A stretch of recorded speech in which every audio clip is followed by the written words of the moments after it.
Hey, what's up, guys? Welcome to Lost-Planning the Interwebs. If I could fix my mic boom here, we'd be great. Oh my gosh, this is the worst pop filter. Hey, what's up, guys? Welcome to Lost-Planning the Interwebs. I'm your host, Nick Rekieta of Rekieta Law, a small law firm in central Minnesota, one that is notoriously late and questioning. So, how are you guys doing today? I'm going to fix this video. The autofocus is off, or is on, for no reason. Everything is wrong.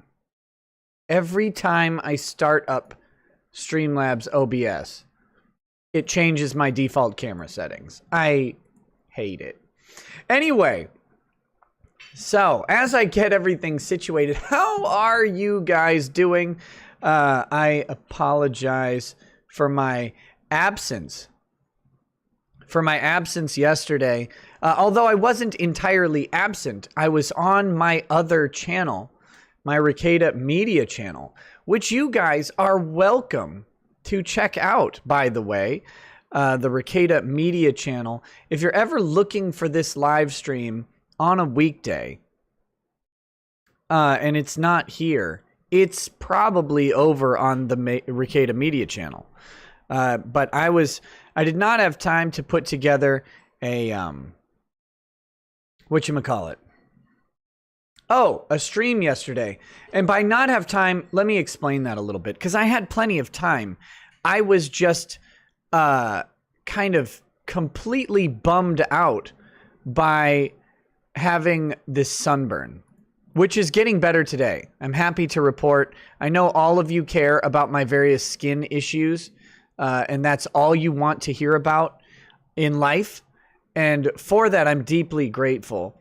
But no, I've been just having the sunburn has been very depressing. And so I was off the I just didn't have the willpower to put together a regular show. But I know a lot of people still like to have a stream. So I did stream some Space Marines. On my other channel. And by streaming Space, I mean the video game Space Marine from 2011 by THQ. A great game. Really fantastic. Third-person shooter. Lots of fun. And it was a good time. And then after that, we did some Blue Mountain State over on Twitch. It was a blast. So we will probably, by the way, do a little Blue Mountain State tonight after this show as well. Cole. My other channel is Rekieta Media. There's actually, I believe, a link to it in the description of this video. There's another thing in the description of this video. I am going to pimp these a couple times today, and I apologize for it, but that is what the grift is all about. As you know, I am 100% opposed to things like mask mandates. I think mask mandates are garbage, and I hate everything about mandating behavior. And with that in mind, I want to point out that there is a Rekieta Law mask available on Teespring. There is a Rekieta Law mask available on Teespring. It comes in multiple colors. Gray. Apparently changing colors was difficult. Salmon, green, red, and then we have the dark blue and the light blue. There is also a white one available as well, and that is in the description as well. It's under white one. So, if you guys would like a Rekieta Law logo slapped across your face, you can pick these guys up. The white ones are $9 and the others are $10, and that's about as low as they let us make them. They're pretty. So, I'm not like saying that you definitely need these. These will not save your life. They will not do anything. But if you're Antifa particularly, and you want to wear these while getting clubbed by police in Portland, I would love it if you put my logo on your face. right before getting hit by a billy club or whatever. So that would be fantastic. A whole extra $1 for dye. It's them. It's them. I don't know. I try to be the king of grift. I really do. But it turns out that Teespring is better at it than me. So those are there. I'll probably bring them up. This show brought to you by Teespring masks for Rekieta Law. We'll probably bring that up later in the episode in the show. Is this an episode? Is this episodic now? We'll bring it up later in the show and let people know as they filter in. But we have some fun topics tonight. We have Robert Kraft, owner of the Patriots. I don't know if you guys are aware, but he received a massage. And by a massage, I mean he paid someone to rub his penis because he's old and rich. And so he did that at a Super Bowl here in sunny Florida. And he did that a couple years back. So there's been an ongoing criminal case because, this is the weird thing. I do not condone prostitution, but I also don't see what is illegal. Like, I have a hard time finding out what's illegal about paying someone to touch your pee-pee. I don't get it, but this is apparently the worst crime someone can commit. And to be fair, normally I would say that anyone touching Robert Kraft in his genitalia would be highly traumatic for them. But they asked for it or whatever. Like, they engaged in a transaction. But anyway, this is all beside the point. There's been an ongoing criminal case on this since it happened. And now it sounds like Robert Kraft is probably going to walk on the charges because the police were dumb. Long story short, but we're gonna look at the longer version of the story. So that's coming up. That's coming up very soon. We are also going to talk about a new dramatic series on Netflix that I'm sure all of you will be eagerly wanting to watch. It is called Cuties. And you've probably seen something about this. But if you haven't, you are in for a treat.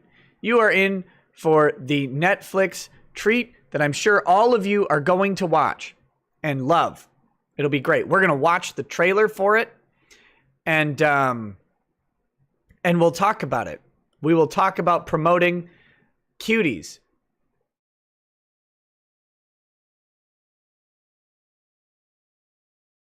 I feel like I should have Null on to talk about this.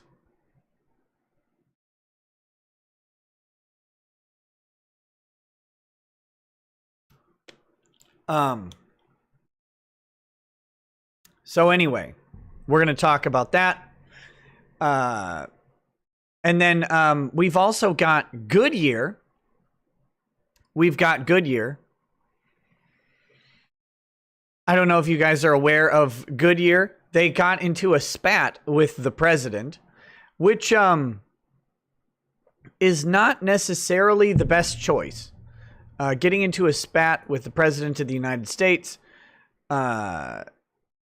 isn't always a good idea, and they went ahead and did that. So, I mean, I guess that's what they wanted to do. I don't know. You know what I mean. But anyway, so we're going to talk about that a little bit and laugh.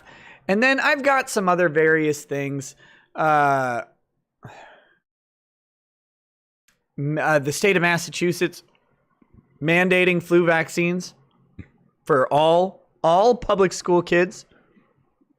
That's good.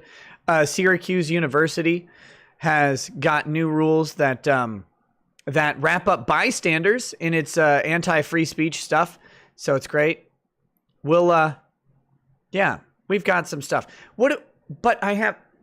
Oh, come on. Okay, good. Don't worry, the stream is back.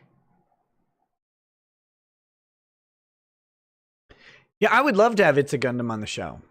I talked to him once briefly. But, oh, we might talk about that. Pokimane has made an apology. And in the apology, it's fantastic. It's really great. I read a whole article from Kotaku about Pokimane's apology.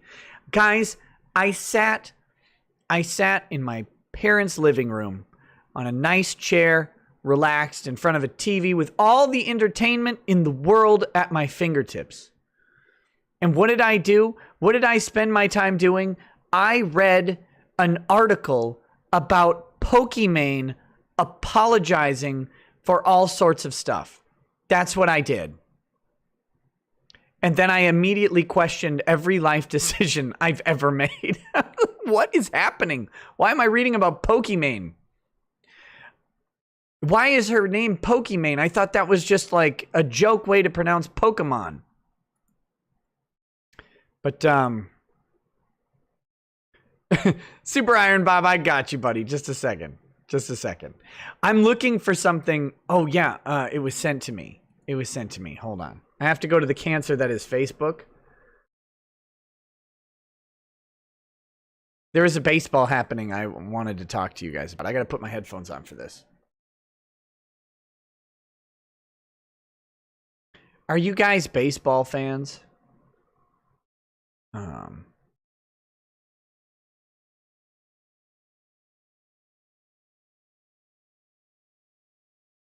Okay,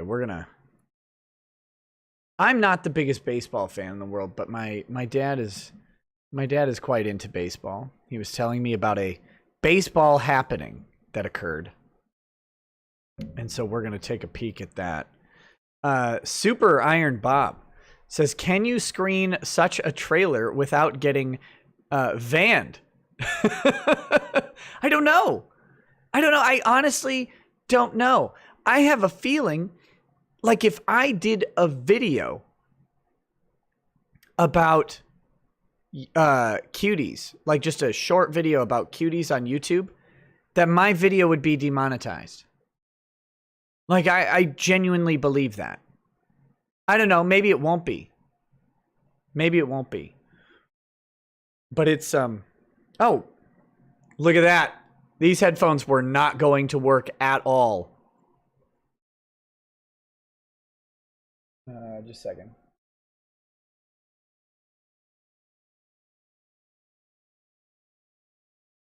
Headphones. Okay. Let me set. Woo. All right, that's good. We'll crank this up. Are we on headphones here? Okay, there. My kid, I brought one laptop down here. That's not entirely true. I brought a laptop in my Surface Pro, but for the show I use the laptop, and my kid uses the laptop during the day to play Minecraft and stuff like that. So he comes in and unplugs my headphones because he doesn't want to wear headphones. Rude. Okay, let's see. All right. Here we go. So this is the Cincinnati Reds announcer caught on a hot mic. Are you guys ready? Are you ready? Here we go.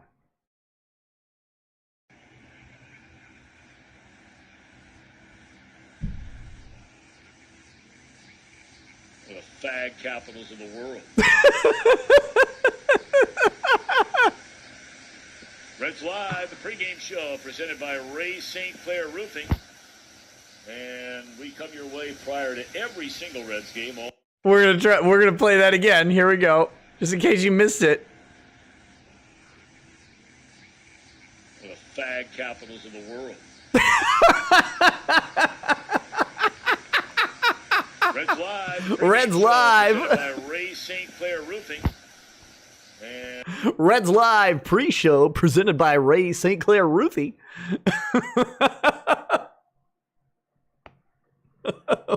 We're talking about one of the fig capitals of the world.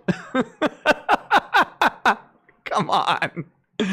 Oh man. Oh. He's like, I was saying rag. Rag. Oh my gosh.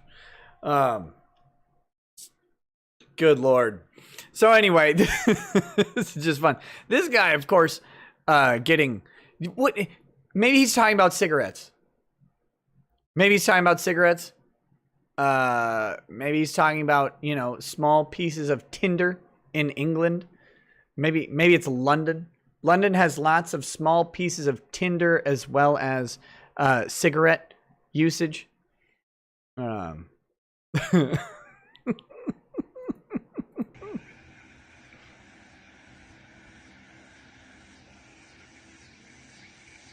the fag capitals of the world. Reds Live, the pregame show presented by Ray St. Clair Roofing. And What is he talking about? of the world. The fag capitals of the world. What is? I honestly want to know, like, what he is. What's the beginning of that sentence? Don't you? We need to know. That's the most important. I think that's the most important question we have here. What is it? What is it, Tom? Tom Brenneman just casually drops a. So here's Big Game Bengal. Can you imagine how this guy sounds? Tom Brenneman just casually drops a huge homophobic slur live on air without realizing his mic was hot. I mean,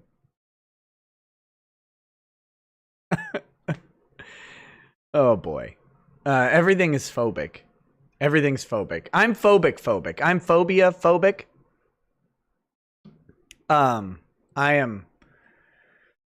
Whew. I am afraid of phobias. I don't know if you guys are, but I do not trust phobias at all. Very, very, very, very terrifying phobias. So anyway, I thought that was a nice little bit of levity to open up the night. We could talk about baseball announcing all night long, but oh God, where again? This is part of watching these movies. Like, we've been watching 80s and 90s and early 2000s movies on Twitch, right? That's the watch parties we've been doing, and in them, like, all of the things you have to naturally.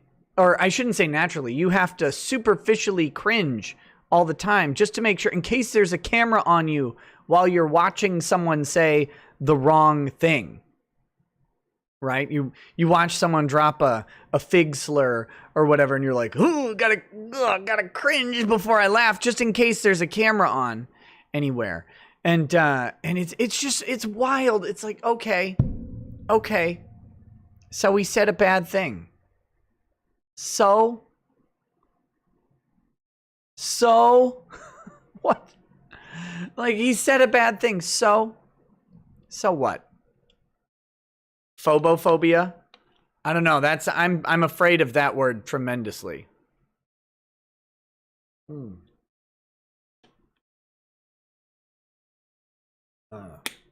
Goodness gracious.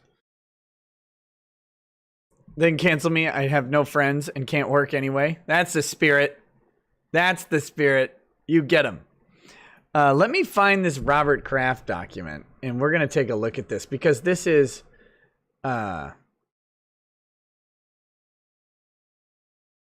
this is great.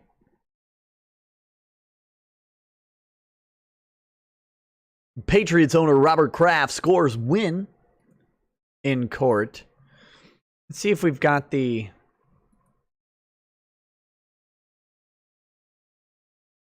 Court of Appeals sided with the lower court decision. I want to find the actual document. Counsel, who do you represent and why? No, I don't want you guys to talk ever again.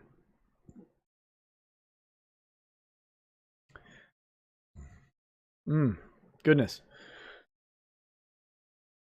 Kraft has pleaded not guilty to the charges and offered an apology. Why? Do you think he means it? Saying he had, quote, hurt and disappointed his family, close friends, coworkers, our fans, and many others who rightfully hold him to a higher standard. Oh my gosh.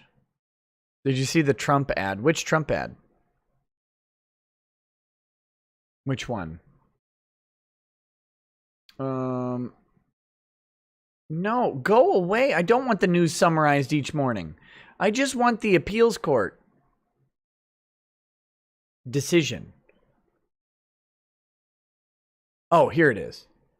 Thank goodness. Let's take a peek at this thing. This will be interesting. This is actually, like, it's a funny case, but it's actually really important. It's actually a really important case for Fourth Amendment purposes. And let's talk about why. I think that'll be instructive. The Bidening? No, I didn't watch the Bidening. I have no idea what it was. I don't know. I don't know how to explain this because I don't know how other people live their lives. Look at all these. These are all the appellees. These are all the criminal charges that were brought against all the dudes getting hand jobs. Look at how many. Oh, just imagine the poor cleanup crew at that stupid massage parlor. No, I don't really follow politics. I don't do it because it's annoying. It's annoying. Look at all these cases.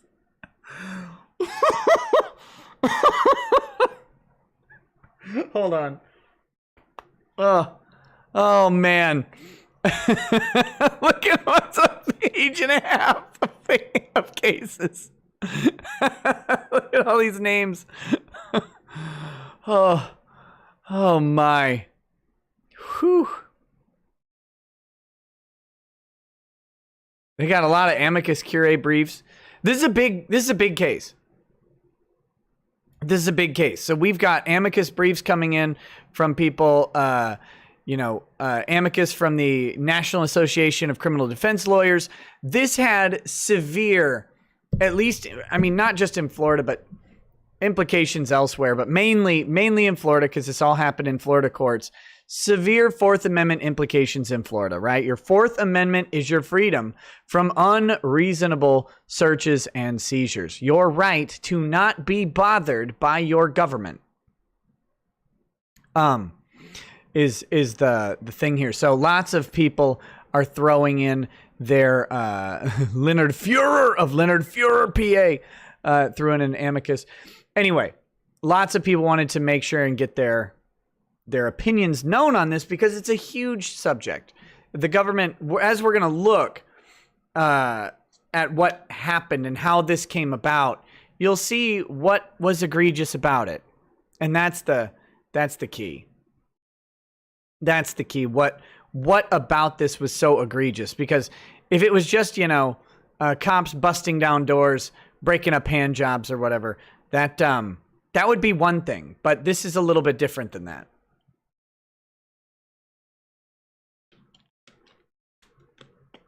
Oh, can you imagine the guy who has to watch all the tapes? He has to watch the tapes?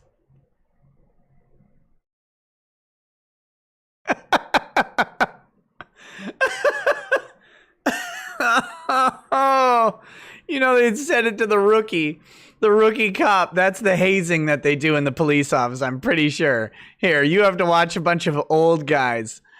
You have to watch a bunch of old guys get happy ended. William Smith says, Nick, you should watch the teaser trailer for Call of Duty Cold War that dropped today featuring Yuri Bezmenov. Mass normie red pilling is happening. Oh, okay. I'll have to take a peek. We can do that. This will be a fun show.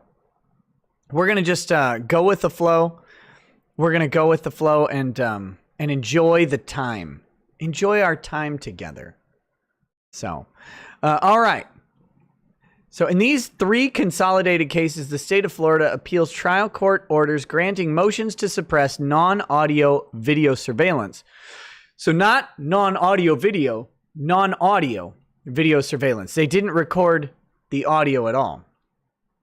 That was recorded with hidden cameras covertly installed inside massage parlors suspected of housing prostitution activity. We find the trial courts properly concluded that the criminal defendants had standing to challenge the video surveillance and that total suppression of video recordings was constitutionally warranted. And that means that the Florida law enforcement case against these guys has fallen apart. This is devastating to law enforcement on this. It is, if they don't have the video evidence, what are they going to bring to court? That's the problem that they have. So this is something, and without being too specific, but something I see a lot on the internet, especially lately. All right, especially lately. And if some of you travel in the same internet circles that I do or read the same stuff I do, you'll see this a lot too. There is a massive difference between the theoretical book reading of law and then the practical application of law. And not just a practical application of it, but the practical working of it is something that is often overlooked. It's really easy when you're online and you have no consequences to say, well, this is how something is going to go, or this is how something should go, or so-and-so should just do this in their lawsuit. Well, that always sounds great, but the practicality of it is at issue. Practically, we all know Robert Kraft went into a massage parlor, illegally paid some poor sap to give him a handy. Like, we know that happened. There is no way to not, like, that. They have it on video. They have the transaction and the deed recorded on video. So we know that he did it. But can you prove that he did it without being able to show someone the video? How do you prove it? I mean, there are ways to try, and it depends on what's available. But the real nail in the coffin is the video that happened. Because you can just put it up in front of a juror. Aren't you the lucky jury that gets to watch Robert Kraft get a little bit of lovin' or whatever? But you can just put the video up for the jury and say, look, right there. He went in for a massage. He paid $200 for a 30-minute massage. And they just kind of like went, and then went for the score. And so it's really easy. But without it, you have to try and get people to talk about it. You have to do all of this stuff. So,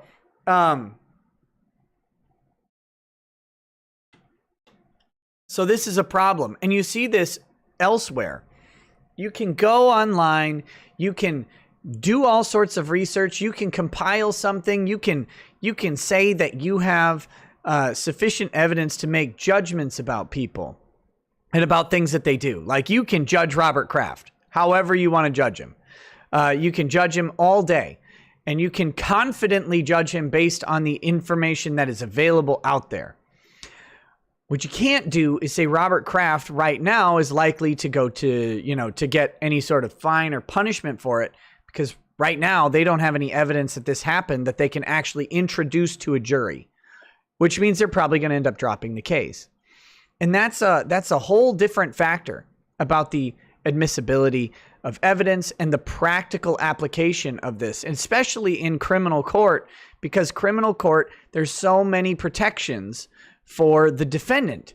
And we want that. You want as many protections for the defendant as possible. We want to make sure the government is doing their job the right way. Now let's see what they did wrong here.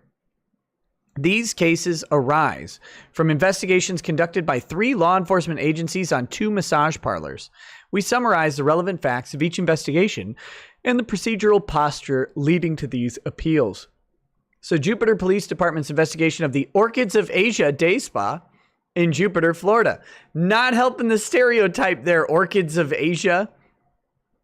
Not helping the stereotype at all. I'm trying not to make jokes. Detectives with the Martin County Sheriff's Office were investigating prostitution and possible human trafficking. Really? Was it really human trafficking? Really? Or was it just a rub map massage? Was it just a stop on the rub map? I think that's more likely. But since it's Super Bowl, you know, I don't know if you guys are aware of this either, but Super Bowl time is always Vogue human trafficking talk time. And so then some weirdo will come out and explain how there are more human trafficked hookers that are all 12 to 15 years old being brought into some major city than the population of the city for the Super Bowl. They're like, oh, yeah, they're going to bring in 120,000 13-year-old prostitutes into Tampa. It's like, where are they going to put that many prostitutes who are underage? Like, where is all this going to happen? 130,000 of them. Okay, sure, right. Because they can't just report, like, the real tragedy that it's like 1,000 underage girls are being trafficked in, girls and boys or whatever. Like, the real numbers should be jarring enough, but they can't do it. They're clinically incapable of just telling us real numbers on people coming in. So they include a bunch of other stuff in their statistics, and they get really vague and loose because they want a big number to shock your conscience. It's like, look, one trafficked kid shocks my conscience. Just one. But anyway, that's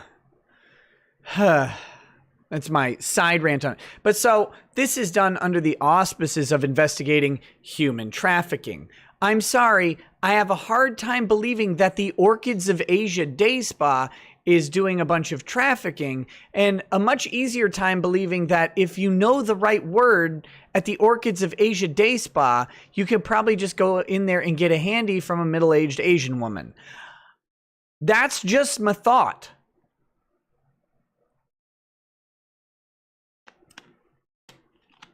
All right. Let's see. They alerted a Jupiter Police Department detective about the Orchids of Asia Day Spa in the town of Jupiter because one of the Orchids of Asia Day Spa's former employees was allegedly managing the massage parlor being investigated in Martin County. The Jupiter detective began researching websites that advertised prostitution services and found ads classifying the spa as a massage business where female employees offer a sexual act involving manual manipulation of the male genitals for money. Imagine having to write out, like, how, okay, we are the court. How are we going to write out what happened here?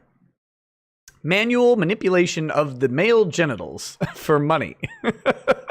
Just, whew. I wish they would have put in parentheses a hot handy or something like that. That would have been great. Jupiter Police from here on out, a hot handy. Jupiter Police surveilled the spa for several days and observed more than 100 men enter and remain for 30 to 60 minutes. Look. What massage do you go to? What massage place do you go to where you stay for less than 30 to 60 minutes? That's not evidence of anything. That's a massage business. And the fact that it's 100 men doesn't matter. It's a massage business. If you, like, that'd be like saying, oh, we're investigating human trafficking at nail salons because 100 women went into nail salons and stayed there for 30 to 60 minutes. Actually, I stand corrected. If you could get a woman out of a nail salon in under an hour, that would be a real feat. That would be a real feat. A few women entered the spa and they exited soon after, leading the detectives to conclude that the female patrons had not obtained prostitution services, or they just didn't get a massage. 30 to 60 minutes is your average massage time. I mean, let's be real, they were probably getting a hand job. The guys. Probably. But it's not weird for someone to go into... In fact, I'm going to get a massage tomorrow. I will be in there for longer than 30 to 60 minutes. It'll be great. I will not get a hand job. I'm guessing. I don't know what's in store for me, but I'm pretty sure that's not going to happen.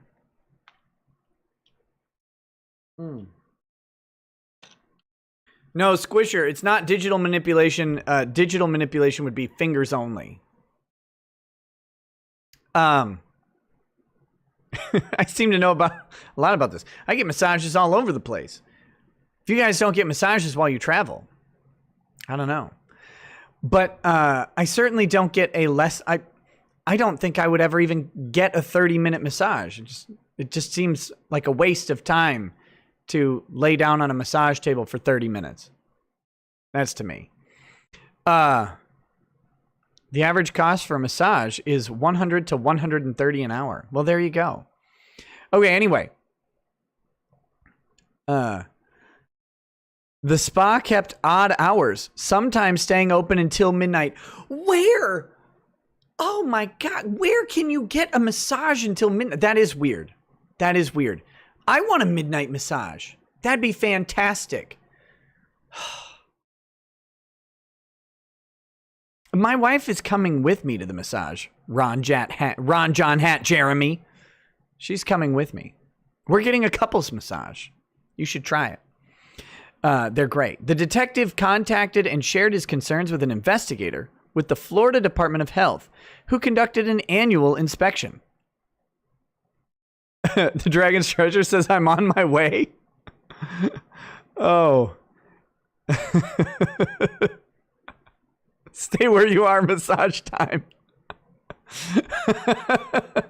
The detective contacted and shared his concerns with an investigator with the Florida Department of Health, who conducted an annual inspection.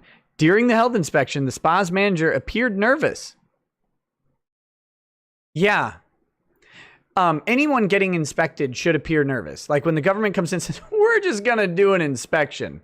They probably are nervous because their livelihood is at risk. And even if their livelihood isn't at risk, they stand to lose thousands of dollars on some non-compliant thing. So that's not very weird. As the inspector entered rooms containing beds, clothing, a flat iron, and other personal items, the manager tried to cover things with a blanket. Ooh.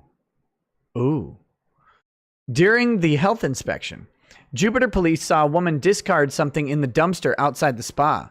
Police pulled trash from the dumpster and retrieved tissues with seminal fluid. Oh no. Police also found receipts matching a name, Lulu, seen on one of the illicit massage websites. In furtherance of their investigation, police pulled over 4 men seen leaving the spa, and each one admitted to the detective they had paid a fee to receive manual stimulation at the end of the massage. No. What are you doing? What are they doing? These 4 guys are the simps that need to go. Get out. Get out. I cannot believe this. 4 men. 4 simplogs. I don't even know what to call them. Simpsons. Simps. 4 of them tried to bring down a dynasty.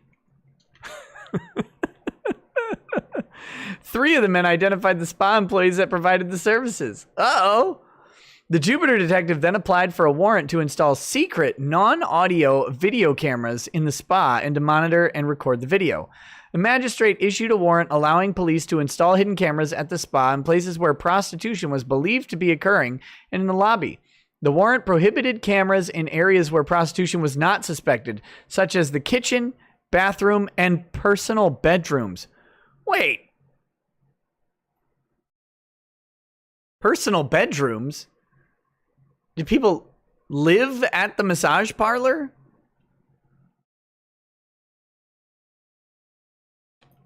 I'm very confused on that one. I am very, very confused. Let's see. The warrant allowed non-audio video recording for no more than 5 days to obtain evidence of prostitution and the felony offense of deriving support from the proceeds of prostitution. The warrant did not discuss or otherwise direct any police conduct related to minimization, and the detectives were not given any type of formal written instructions about how to minimize. Using a phony bomb threat to clear the building, police installed hidden cameras in 4 of the spa's massage rooms and in the lobby. 3 detectives monitored and recorded video from the hidden cameras over 5 days. The cameras recorded video continuously, but Jupiter detectives monitored the video feeds only during business hours. The detectives toggled between the video feeds when they displayed or when they thought they might soon display criminal conduct. They focused on the end of the massages. So did the masseuses, if you know what I'm saying. Because the sexual conduct typically occurred at the end. In all, police recorded 25 spa customers pay for sexual services. That's a poorly worded sentence. In all, police recorded 25 spa customers pay for sexual services. 10 more customers were suspected to have paid for sex, but the offenses could not be confirmed due to dim lighting. There it is, guys. If you run an illicit massage parlor where you are handing out handies, just turn the lights off, girl. Just dim the lights. Dim the lights when it's go time. 4 customers, including 2 women, were recorded who did not engage in illegal activity. In Kraft, the appellee was filmed visiting the spa on 2 occasions. He liked it so much he come back for more. And was stopped by the police while driving away after his second visit. He was later charged with 2 misdemeanor counts of soliciting prostitution. In Zhang, the spa's employees, including the owner, Hua Zhang, and manager Lei Wang, were charged with misdemeanor and felony prostitution-related offenses. Kraft and the spa employees moved to suppress the videos of the prostitution offenses on several grounds. The county court in Kraft's misdemeanor case granted the motion to suppress because the search warrant was deficient in failing to set out minimization procedures and because police did not sufficiently minimize the recording of conduct outside the scope of the warrant. Additionally, the county court in Kraft's case certified 3 questions of great public importance. Does defendant have standing to raise a Fourth Amendment defense to the search warrant affidavit and search warrant presented in the case? And does the search warrant satisfy Fourth Amendment requirements? And was the search warrant executed in a manner sufficient to satisfy Fourth Amendment requirements? This court accepted jurisdiction. Likewise, the circuit court in Zhang suppressed the videos on the same grounds, and the state has timely appealed both manners. So that's the first one. The Indian River County Sheriff's Office investigation of the East Sea Spa in Sebastian, Florida. The Indian River County Sheriff's Office began investigating the East Sea Spa in Sebastian, Florida. Look, I know it says East and Sea, implying Asiatic, but I'm withholding my judgment until I find out more. After learning that other law enforcement agencies were combating illicit massage businesses in their jurisdictions. So, listen to that justification. Huh, what? They're slapping down handies in other jurisdictions. We got to get on that. A sergeant discovered that the spa had posted ads for sexual services on websites. A sergeant had discovered the spa had posted ads for sexual services on websites. Jackson? Yes, sir. how did you discover that the spa? I was investigating because of other jurisdictions are doing it. Oh. All right. The assigned sergeant surveilled the business and observed a disproportionate number of men visiting the spa. Many of the men looked around the parking lot suspiciously before entering.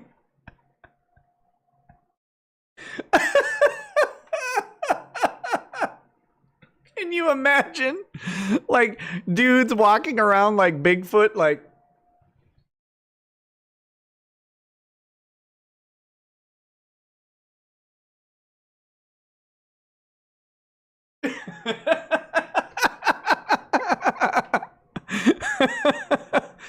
Oh, okay. One man, a registered sex offender, fled the spa upon seeing a uniformed officer in the parking lot. Whoa, I gotta get out of here. The sergeant pulled trash and located tissues with seminal fluid. Oh, gross. It's gotta be the worst day. He's like, just going through this garbage. Oh, come on. Again. Oh. He stopped two men leaving the spa, and they admitted they paid for sexual gratification at the end of the massage. Why are all these guys just like, yeah, well, yeah. I mean, I did. Shoot, put the cuffs on. What? Why is that? I'm baffled by this. I'm baffled by this. The sergeant suspected that the female massage workers were living in the spa. Oh, they're live-ins throughout his surveillance. So I guess the same as the other place, right? He never saw the women leave at night and saw them leave just one time to shop at a department store. A Department of Health inspector conducted an inspection and observed clothing, suitcases, food, bedding, and other indicia that someone was living in the building.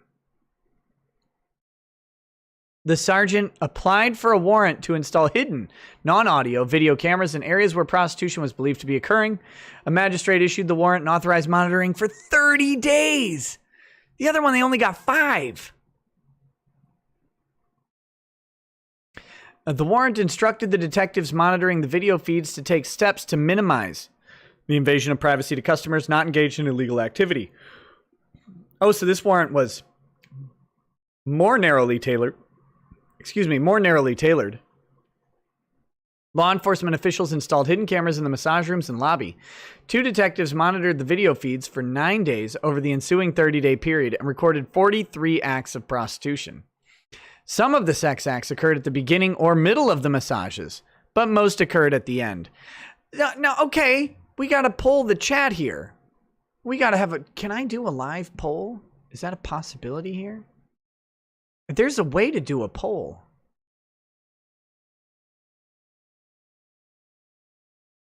Where is it? I don't know how to do it. I know there's a way to do a poll. Oh, man. We'll have to do it informally for now. Do you want your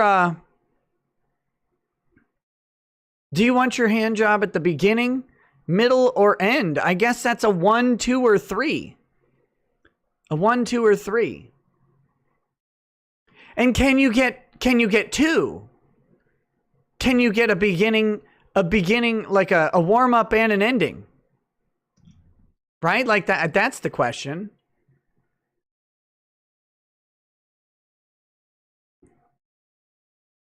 Oh my Lord, that's a lot of responses.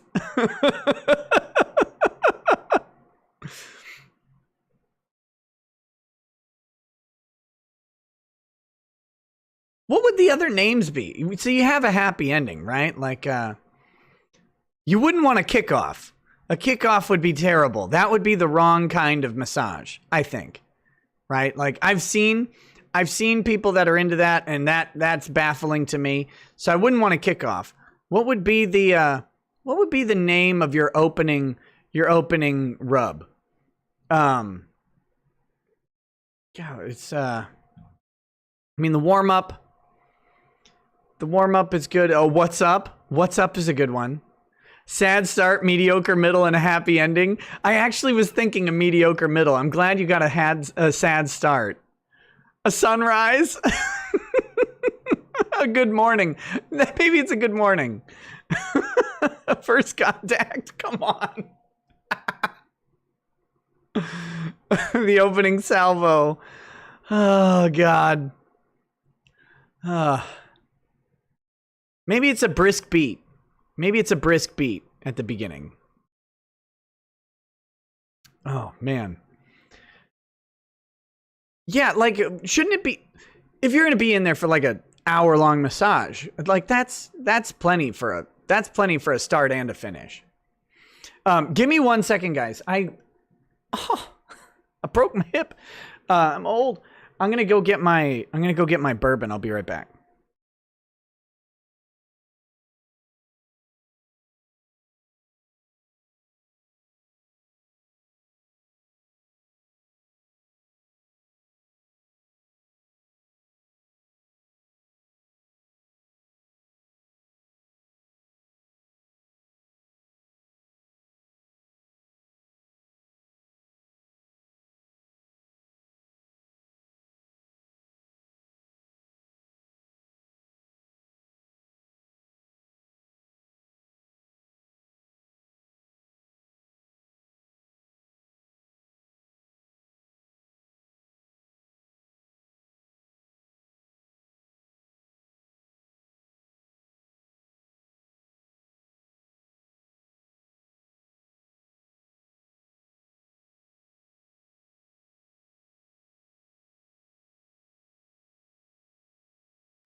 All right. All right. Okay. We're back. We're back. Oh my God. Who knew? Who knew that when you found this channel, you're like, okay, I'm going to see what this weirdo has to say about stuff. And that we would be, it'd be like 1 a.m. and you'd be discussing the legal ramifications of hand jobbery at a Asian spa in Florida. Number 1 is you pay now. Oh my God. Those aren't boxers. These are my shorts. They're my dad's shorts.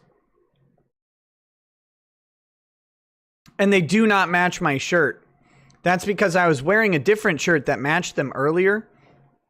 But the seams on the shirt were irritating my sunburn, so I switched to this. I switched to this Rekieta Law whiskey shirt, which is great. Okay. Not my dad's shorts. They're dad shorts, is what I said. Okay. When not monitoring the video feeds, the cameras were turned off and did not record. After installing the cameras, the detectives learned they could not entirely control the specific video feeds that would be recorded. Wait, was I running their video? Like, why couldn't they do that? God, we put in these cameras and we can't control which ones are recording. Huh? Who is running this? Oh, God. They had the option to record none, one, or all 4 of the massage rooms at the same time. You know what happened, right? These dummies set up like one screen with a 4-way split on the screen with because they probably installed like some crappy cheap security camera thing that you buy at like Sam's Club or whatever for $400. And then they have the one screen and you can focus on one camera, but it doesn't have like dynamic splitting where you're choosing each one and setting it up to record individually. It's just recording each screen, like each of the 4 screens. What? Good God. This is just embarrassing. Oh, Angry Baneling has posted a link to the straw poll in the chat. What do we have here? It's okay. So yeah, Angry, if you could, Shane, if you could, I think. All right, I cast my vote.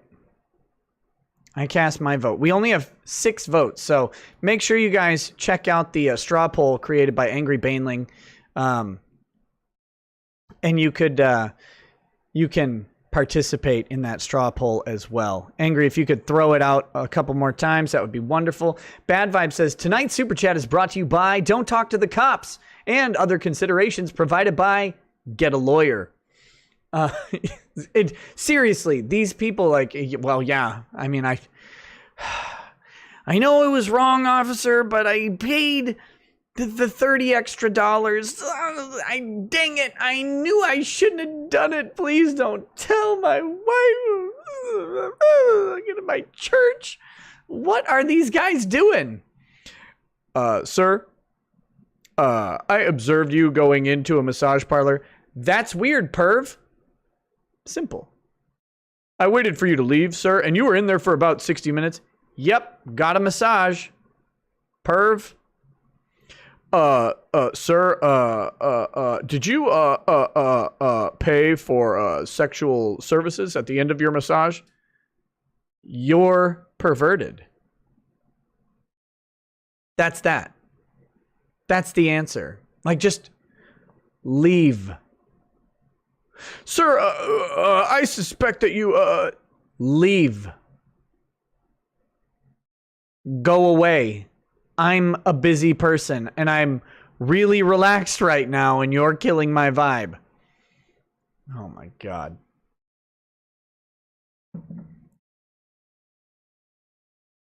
Look, how much for the one in the middle? That's the one I want. Please give me the one in the middle. I need to have enough time for my heart to tick up to being ready for the middle one. And then I also have to have an appropriate cool down period on recommendation from my doctor. Okay, anyway. They had the option to record none, one, or all 4 of the massage rooms at the same time. If 2 men were receiving illegal massages in rooms 1 and 2, and a woman entered room 3 for a legal massage, the detectives could not record the men without also recording the woman's spa services. You know, can you imagine these guys? Like, I want you to imagine this. There are, like, when you go into a massage parlor, there might be a cop van with a couple of greasy donut stuffing dudes sitting in there investigating, watching the women undress in a van by the river or the ocean or wherever they are. Like, just, well, we just couldn't figure out how to not record the women. Let's just re-examine what happened here. If 2 men were in receiving their handies and a woman entered, they just couldn't figure out how not to record the naked woman.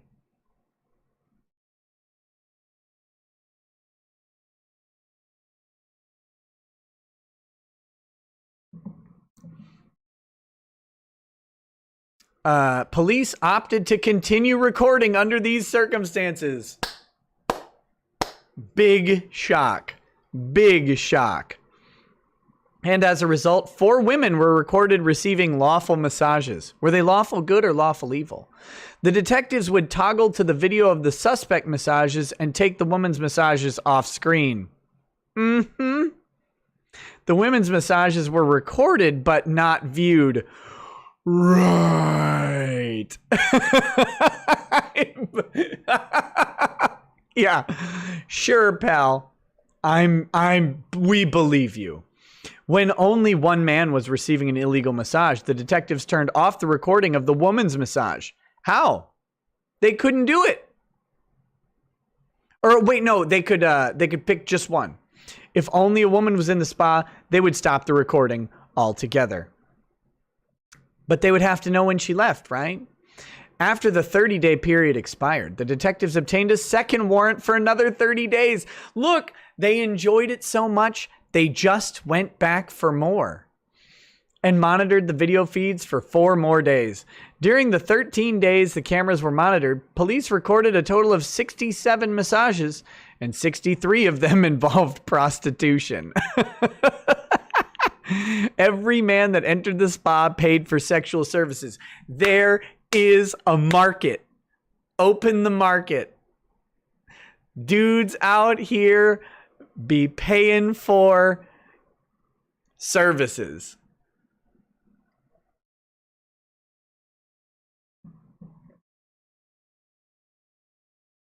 Up to 10 women received lawful massages during this span, and as noted, 4 were recorded. The recordings were stored on a secure server that only the detectives could access. I'm sure none of them brought videos home to make fun of or to otherwise enjoy. The state brought misdemeanor solicitation of prostitution charges against numerous men recorded in the videos.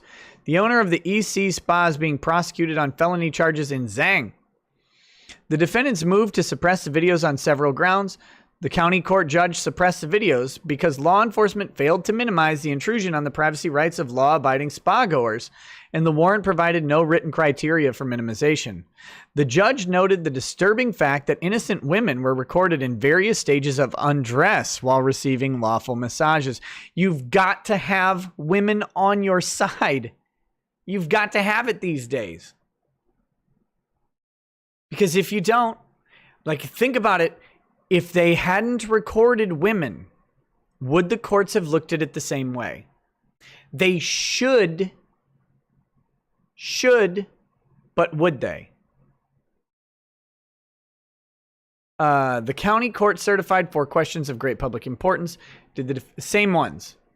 Did the defendant have a legitimate expectation of privacy such that he's entitled to claim the protection of the Fourth Amendment? Yes. And did the issuing court have authority under the Fourth Amendment to authorize a video surveillance warrant? We'll find out. And if the issuing court had the power to authorize a video surveillance warrant, does the video surveillance warrant issued in this case satisfy Fourth Amendment requirements? And if the issuing court had the power to authorize a video surveillance warrant and the warrant satisfied Fourth Amendment requirements, was the video surveillance warrant executed in a manner sufficient to satisfy Fourth Amendment requirements? Here we go. And here's the kicker, right? Police believe that at least one of the workers at the spa was a victim of human trafficking, although no such charges have been brought to date. Why not? Why? I thought that's what they were investigating. So, of course, did they actually think anyone was a victim of human trafficking? Vero Beach Police Department began investigating the EC Spa after receiving citizen complaints that prostitution might be occurring there. So this is another East Sea Spa, but a different one. A detective reviewed adult websites.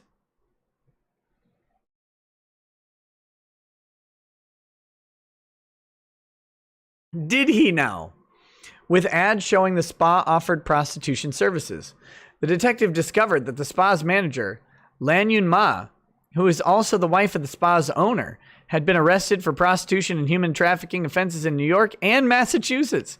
She pleaded guilty to prosecution offenses in those cases. An undercover detective visited the spa posing as a client. Man, all these people are so lucky. So lucky. There was a billionaire defendant. I can't express enough how lucky they are to have a billionaire defendant, Robert Kraft. Because Bob Kraft is not going to prison for a hand job. Not a chance. Bad Vibe says, confirmed, Florida police are paid voyeuristic cuck simpletons. Oh my gosh. Okay. An undercover detective visited the spa posing as a client. Yep, I'm sure he did. I'm sure he did. Oh my goodness. After the massage, the masseuse touched his groin and offered sexual activity for money. The detective made up an excuse and declined the offer. But on his second visit, the masseuse grew suspicious and accused him of being police. The detective leading the investigation opted against further undercover operations to avoid tipping off the spa. And in the end, he wasn't tipped off either. Police pulled over 2 men seen leaving the spa, and both agreed to speak with the officers and reported experiences similar to the undercover detectives. Yeah, that's how these guys... Oh, yeah, she tried, but I resisted. I said, no, ma'am.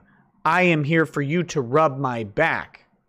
That's why I am here. Do not, how dare you suggest that? No. Police surveilled the spa and learned that the massage workers lived in the building and did not leave at night. When workers did leave the spa, they did so only under the spa manager's supervision. This sounds shady as hell. The spa's clientele was, quote, exclusively male, and no female clients were seen during a 3-week period. Trash pulls produced napkins with seminal fluid, used condoms, and a package for a sex toy. This sounds like a way better spa than the other one. This one's going... Whew.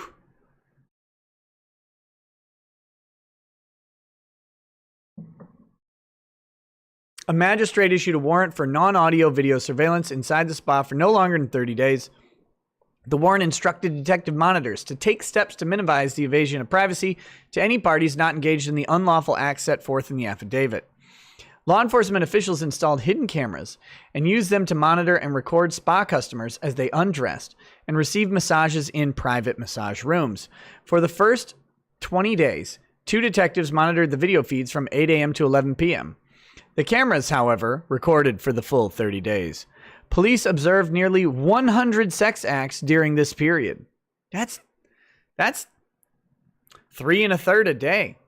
The recordings made while the detectives were not monitoring the feeds had not been viewed by anyone. The video is stored on a hard drive in the police department's evidence lockup. Wait.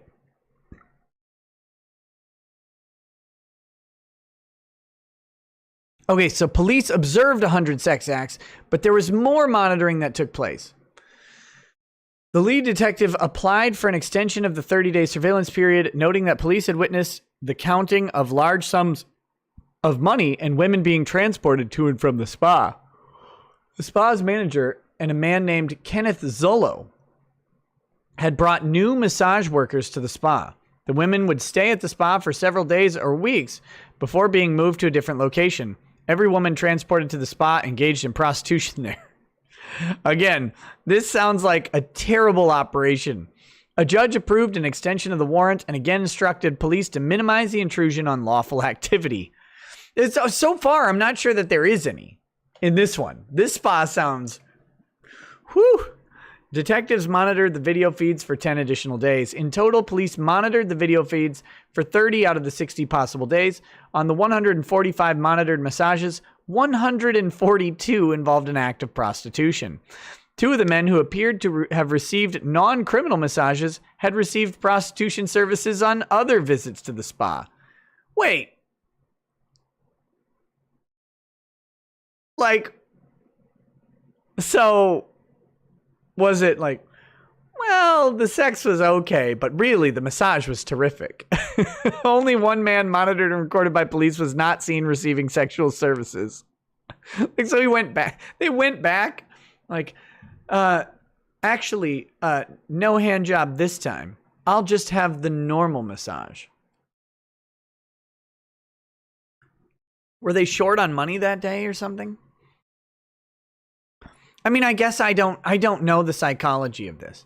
Most of the prostitution occurred at the end of the massage 83 times, but on some occasions, 59 times, the massages began with the act of prostitution. This complicated efforts to minimize because if the detectives did not monitor the beginning of the massages, they may have missed an act of prostitution. And, I mean, you wouldn't want to miss one. Numerous defendants were charged with misdemeanor counts of soliciting prostitution. One of the massage workers told the police that she committed the acts against her will and was in fear. Police suspected that at least one individual was a victim of human trafficking. At least one? It sounds like most of them. The defendants in the misdemeanor cases moved to suppress the videos on many grounds. The county court suppressed the videos, concluding that police failed to minimize the intrusion on the privacy of individuals not engaged in unlawful activity. Court noted that while police monitored the feeds only 50% of the allowed time, the cameras recorded for the entire 60 days. Although only 3 lawful massages were monitored, the court suspected that more innocent spa clients may have been recorded. That's your problem right there. You don't know. You didn't monitor it. Whoops. You didn't bother to monitor, and you just left the record button on. You can't do that. You could have been, you could have gotten the PBS hour on Sesame Street. The county court certified the same 4 questions set out in the discussion of the other one. This court accepted jurisdiction. Standard of review.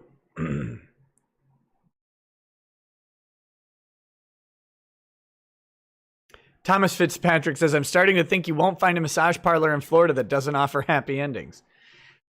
How do you even find out? Like, how do you even know? Again, I know nothing about this. I would giggle too much like an idiot. I'd be like, because it'd be funny to me. Standard of review. The trial court's ruling on a motion to suppress comes to the appellate court with a presumption of correctness, and the court must interpret the evidence, inferences, and deductions, therefore, in favor of sustaining the trial court's ruling. Pagan versus state. While the appellate court is bound by factual determinations which are supported by competent substantial evidence, it reviews mixed questions of fact and law de novo. Analysis. I'm going to say that way so many times that one day I'll be in a serious situation and I'm going to drop it. On appeal, the state argues that the trial courts erred in suppressing the video evidence because 1, defendants lack standing to raise a Fourth Amendment challenge. 2, warrants were not deficient because minimization is not a requirement under the Fourth Amendment. And 3, even if the warrants were deficient, the good faith exception to the exclusionary rule should apply. No, it should not. The good faith exception to the exclusionary rule should not be a thing that exists. As we explain below in addressing each of these 3 arguments, we disagree. In the absence of any binding Florida law concerning silent video surveillance like that conducted in this case, the trial courts properly applied well-settled and persuasive federal law on the issue. So the good faith exception to the exclusionary rule is, well, we tried to follow the law, but we failed. That's the summary of it. That's the summary of it. Defendants have standing to raise a Fourth Amendment defense. Our analysis begins with the Fourth Amendment's prohibition on unreasonable searches, which protects individual privacy against certain types of government intrusion. Okay, so we've got the Fourth Amendment laid out here. The right of the people to be secure in their persons, houses, papers, and effects against unreasonable searches and seizures shall not be violated, and no warrant shall issue but upon probable cause, supported by oath or affirmation, and particularly describing the place to be searched and the persons or things to be seized. So we do have a problem, right? We have a problem. Describe the persons in this case. But anyway, so then they're gonna go ahead and quote Katz here. Katz is a landmark case in Fourth Amendment jurisprudence. It's very important, and this is the key to your reasonable expectation of privacy. Okay, this is where people get Fourth Amendment stuff confused very often. If you intend to keep something private, you must have a reasonable expectation that the thing you are keeping private is being kept private, which means typically that is kept between at most 2 people. In this case, between you and the hand, right? That is the privacy involved in a massage parlor transaction. I don't mean an illegal one. I mean any massage parlor transaction. You go into the massage room where you will typically undress and be in an intimate and vulnerable sort of position, and then someone will put hands on you in a way that you would typically not permit outside of the massage room.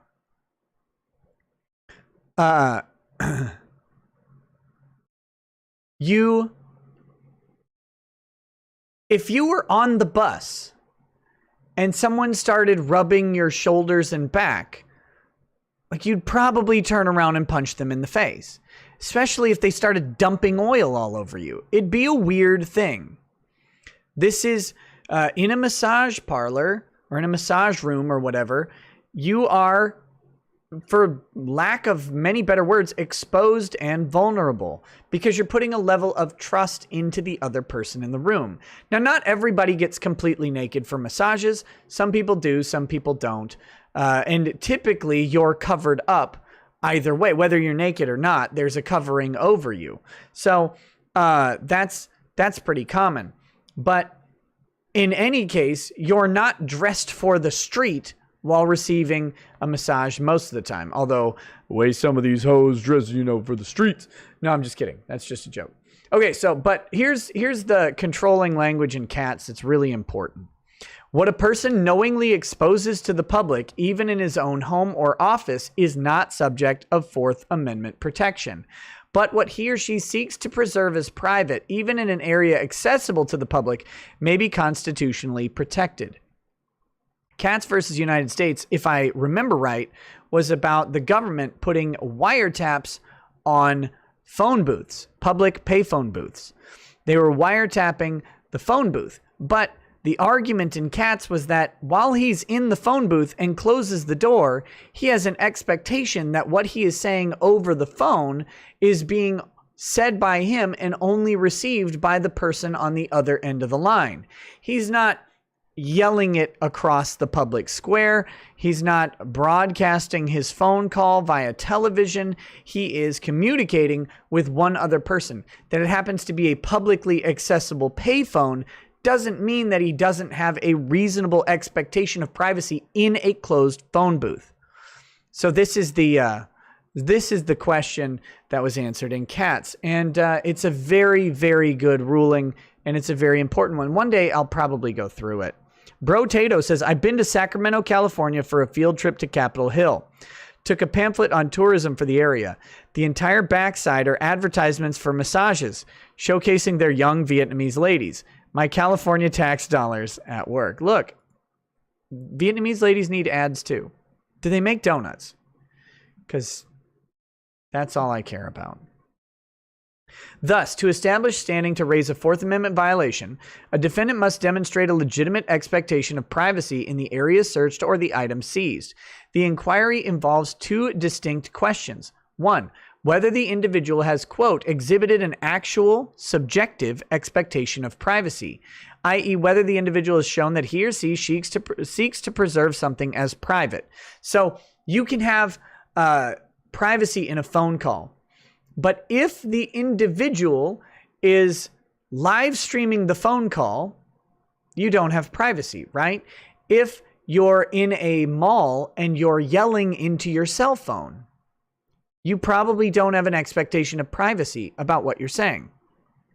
Now, if you're in a mall and you shuffle off to a corner to speak very quietly, I'm talking to my banker right now, and I'm about to give out my bank account numbers, and I really don't want the creepy guy who's been following me for 2 hours to actually hear it. That is a different thing, right? We have a subjective expectation of privacy. Then we also have question number 2, whether the subjective expectation of privacy is one that society recognizes as reasonable, i.e. whether the expectation is objectively justifiable under the circumstances. And that's Smith v. Maryland, quoting and applying Cats as the court's lodestar for whether a particular form of government-initiated electronic surveillance is a search within the meaning of the Fourth Amendment. Consistently with Cats, this court uniformly has held that the application of the Fourth Amendment depends on whether the person invoking its protection can claim a justifiable, a reasonable, or a legitimate expectation of privacy that has been invaded by government action. So again, if you are recording your sex tape, you probably have a reasonable expectation of privacy. If you are recording and simultaneously live streaming your sex tape over Chatterbait, you do not. The spa client defendants in all of these cases had a subjective and objectively reasonable expectation of privacy in the massage parlor rooms. The surveillance took place in a professional, private setting where clients are expected to partially or fully disrobe. The spa owners and their employees also had a reasonable right to expect that that the interactions with nude or partially nude clients in the massage rooms would not be exposed to the public. As soon as the door to the massage room was closed, they had a reasonable expectation of privacy. And this is really, this is what we want to see from Fourth Amendment analysis.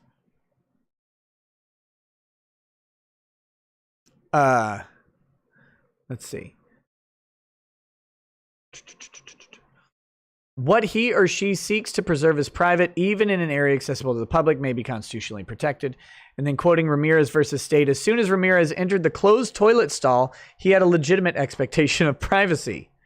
Look, you got to take your closed toilet stalls where you can get them. Thus, the business owner, workers, and clients have standing to challenge the subject searches. Florida statutory law further lends support to our conclusion that the defendants enjoyed a legitimate expectation of privacy in the massage rooms. While Florida has no statute that expressly addresses warrants for surreptitious video-only surveillance by police, you can tell this is a key word here. They're not a big fan of what happened. The Florida legislature has recognized a legitimate expectation of privacy in this type of location in at least 2 statutes. Florida's statute defining the offense of video voyeurism defines when a person has a reasonable expectation of privacy. Place and time when a person has a reasonable expectation of privacy means, quote, a place and time when a reasonable person would believe that he or she could fully disrobe in privacy without being concerned that the person's undressing was being viewed, recorded, or broadcasted by another, including but not limited to the interior of a residential dwelling, bathroom, changing room, fitting room, dressing room, or tanning booth. Likewise, as noted by the trial court in Kraft, not this one, Florida statutes prohibits merchants from observing or making use of video cameras or other visual surveillance devices to observe or record customers in the merchant's dressing room, fitting room, changing room, or restroom when such room provides a reasonable expectation of privacy. So,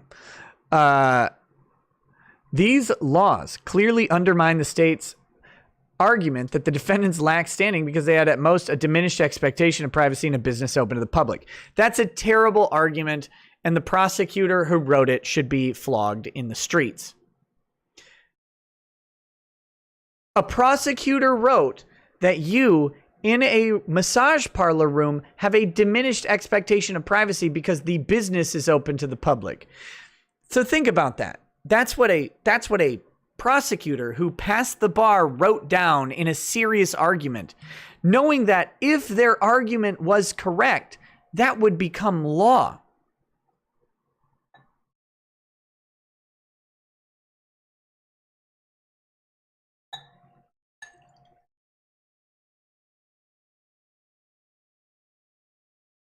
This is Clyde Mays straight bourbon whiskey. R.I.P. this bottle. This is my last glass of whiskey from this bottle, and the last one I have. Last one I have at all. I'll have to get another bottle of something else. Something new this time. Okay, I'm gonna check this. I'm gonna check this straw poll here. Where are we? Okay. Here are the results of the straw poll. I don't believe it. What is going on here?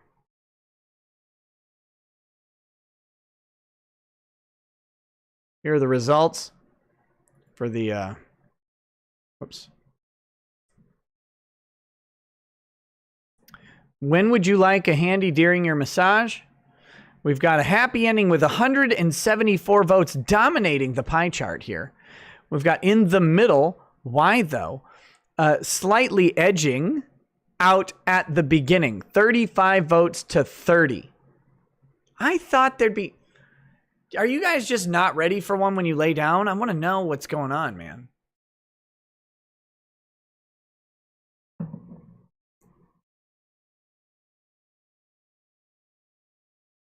I don't know about having one at the end. I guess I can see it as like once you get the handy, like you're done. You're like, okay, now I'm done. I want to go. Maybe that's it. Maybe that's what's going on here. Okay. Should have had an all three choice. Okay. So we've got as is long settled. Same with the happy ending. Fourth Amendment protects people, not places. And cats. That's another really important holding from cats, is that the place is a fact. The protection offered by the Fourth Amendment is the protection of the person, not the protection of a particular fact element of the question. If we had a Fourth Amendment limited to specific places, then police would be able to unreasonably intrude upon your life so long as it wasn't in these specific places. And this is actually one of my beefs with Scalia was his opinion in US v. Jones, in which he specifically relegated his Fourth Amendment analysis to the thing, not the person. And I think it was a bad ruling because of that. It's the right, he came to the right conclusion, but he did it in a bad way. But anyway, rejecting the trespass doctrine espoused in past cases like Olmstead v. United States. The funny thing is, so Katz rejects the trespass doctrine espoused in Olmstead versus United States. And Jones, US v. Jones, Scalia embraces the trespass doctrine specifically. He specifically rules in Jones on the trespass. It's an infuriating ruling because of that, which had limited the Fourth Amendment to searches and seizures of tangible property, and holding that attaching a listening device to the outside of a public phone booth was a search that violated the Fourth Amendment. That's Katz. That's Katz. The state also argues that the spas were primarily used as a brothel, as most of the customers who were recorded and monitored engaged in unlawful activity, and thus, the state asserts, the defendants cannot rely on the Fourth Amendment rights of third parties who had their innocent conduct recorded. However, as case law shows us, Fourth Amendment rights are nearly always safeguarded by those who are criminally prosecuted. You don't get Fourth Amendment protections if you're innocent. In fact, Fourth Amendment protections for the innocent are very important, but they're never as important as Fourth Amendment protections for the guilty. This is another stupid argument by a prosecutor. See, Katz, again, reversing judgment of conviction for transmitting wagering information by telephone. He was betting. That was the phone booth. He was I had to get to my illegal gambling. I got to call my bookie.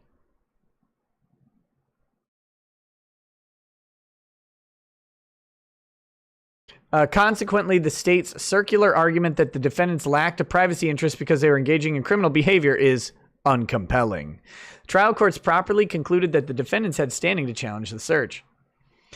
So then we've got the minimization requirements. Yeah, J.H. Choi, paying for a hand job is an illegal activity in the USA. Which, again, to me is shocking. That is a shocking thing. Like I think prostitution should be legal. I don't endorse or agree with prostitution. I don't think women should be prostitutes. I don't think men should hire prostitutes. However, I don't think it should be illegal. But even I can at least see the argument that penetrative sexual intercourse is different than a hand job. Like, even oral, like, they're different things. This is just rubbing a set of skin, like an area of skin that someone wants rubbed. It blows my mind that is illegal. It really does. Again, I can see the argument that people would want penetrative or oral sexual activity prohibited. I guess. I don't agree with it, but I can see the argument. I can't see the argument on a hand job.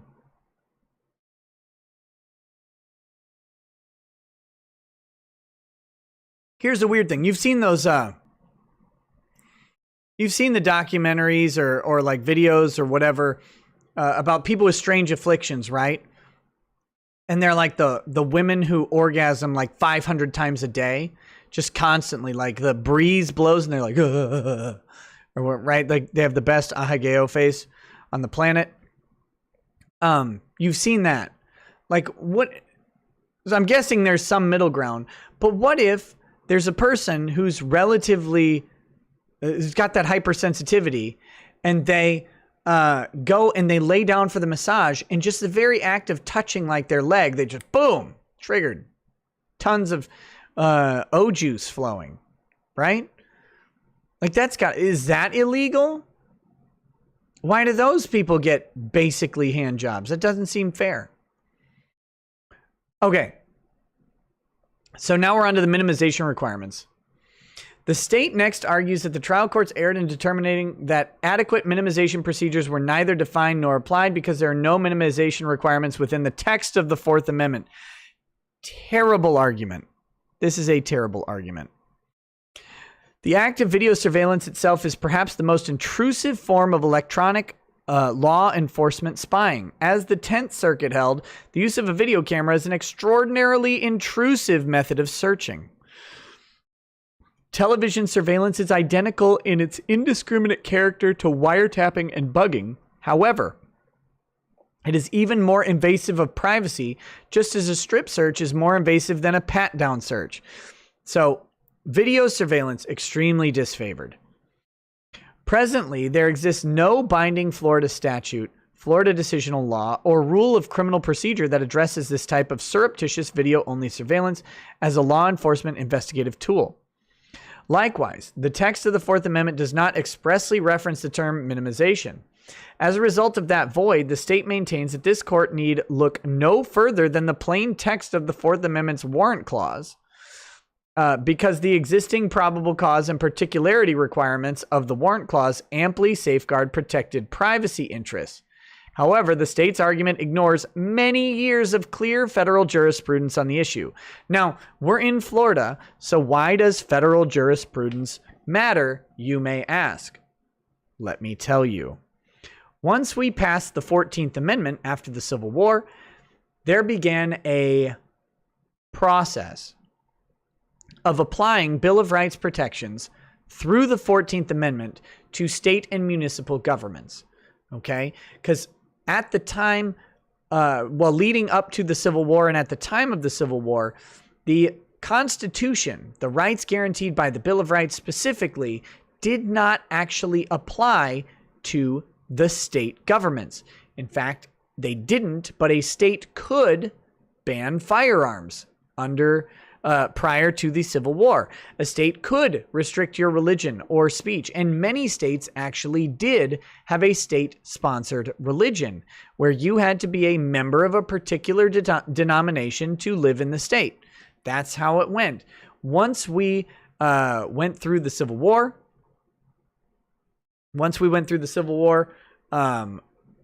and passed the 13th, 14th, and 15th Amendments, the 14th Amendment started to be used for equal protection purposes to apply to state law. Now, that meant that the constitutional guarantees of the federal Constitution became the minimum constitutional standard that all states must provide to their citizens. That means that a state can permit more freedom. They can permit more freedom than the federal government, but they cannot at any time permit less.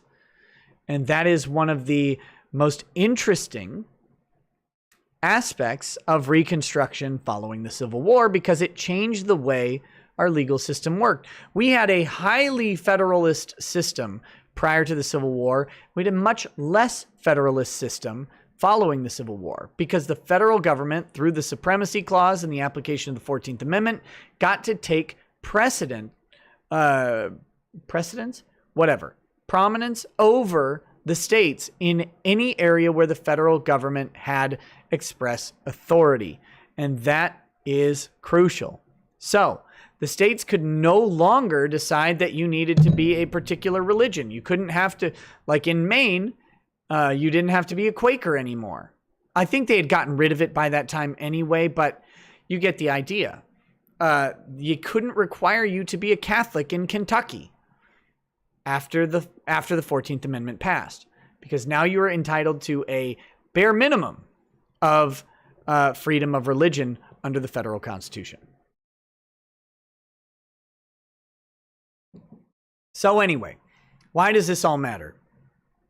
Well, if there is no Florida jurisprudence defining the Fourth Amendment, they don't need it, because the federal jurisprudence defining the Fourth Amendment is what takes place. And the federal government has long held that minimization is part of the Fourth Amendment analysis. That if a search warrant is overbroad and it is scooping up otherwise legal activity in its attempts to capture illegal activity, and the scooping up of that legal activity would be an intrusion in any other circumstance, then it needs to be minimized. Some effort has to be made by the government to prevent the scooping up of legal activity. So let's check it out. General Fourth Amendment requirements are still applicable to video surveillance, and suppression is required when the government fails to follow these requirements. That's Mesa Rincon. In Mesa Rincon, the 10th Circuit rejected arguments that the district court lacked authority to authorize a search via silent video surveillance, and that the warrant application did not satisfy Fourth Amendment requirements. In consideration of, quote, the underlying purposes of the Fourth Amendment and the intrusiveness of video surveillance, 10th Circuit adopted 5 requirements for video surveillance that define more specifically the probable cause and particularity requirements of the Fourth Amendment, and which requirements expressly include the minimization requirement. Okay? And here's the quote from the citation. An order permitting video surveillance shall not be issued unless 1. There's been a showing that probable cause exists that a particular person is committing, has committed, or is about to commit a crime. 2. The order particularly describes the place to be searched and the things to be seized in accordance with the Fourth Amendment. 3. The order is sufficiently precise so as to minimize the recording of activities not related to the crimes under investigation. That's the minimization without the word, well, with the word minimize in it. And 4, the judge issuing the order finds that normal investigative procedures have been tried and have failed or reasonably appear to be unlikely to succeed if tried or appear to be too dangerous. And 5, the order does not allow the period of interception to be longer than necessary to achieve the objective of the authorization, or in any event, no longer than 30 days. That is the 10th Circuit's opinion on, video surveillance. Now, if any of you have watched The Wire, take your Fourth Amendment lessons and go see what the problem was with The Wire. Actually, they did pretty well. And if you notice, that they kept going back to the judge for 30-day extensions. They had to. They had to keep justifying those 30-day extensions. Bad Vibes says, I would argue that massages are subjectively prostitution, while the sexual is not necessarily predominant. Physical enjoyment is, and where prosecution fails. I like your argument, but it's not, that won't work.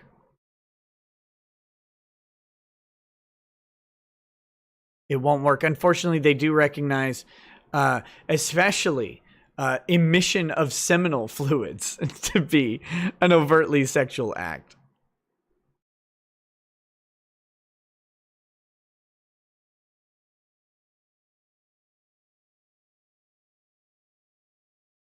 Thank you for the information, Dan Platt. I'll get to your super chat eventually, but that's funny. The test derives from U.S. Supreme Court case law setting forth the minimum constitutional standards for secret audio surveillance, U.S. versus Biasucci, applying the minimum constitutional standards required for audio surveillance set out in Katz, and Berger versus New York. Katz is such an important Fourth Amendment case. You really need to understand that In 1967, our Fourth Amendment rights for the modern age were created.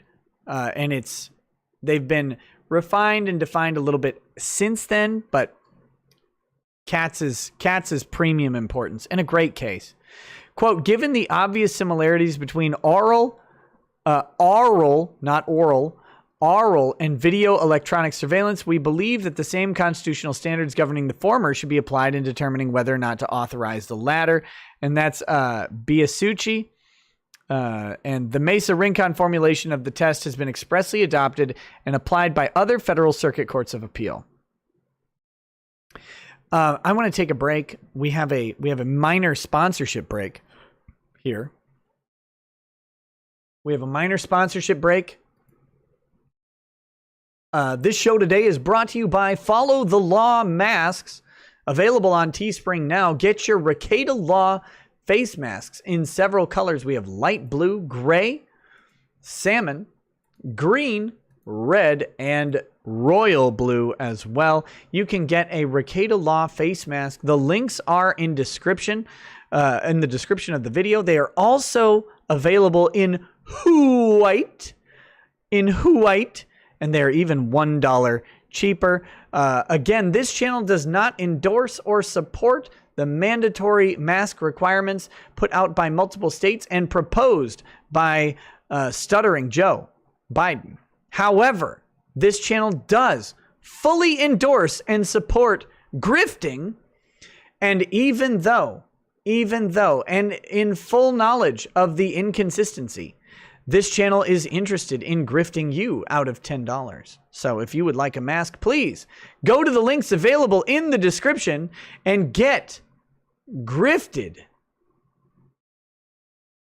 Bitches. All right, back to your regularly scheduled programming. All right, notably, the warrant applications in the cases now on appeal cited Mesa Rincon and sought to comply with its requirements.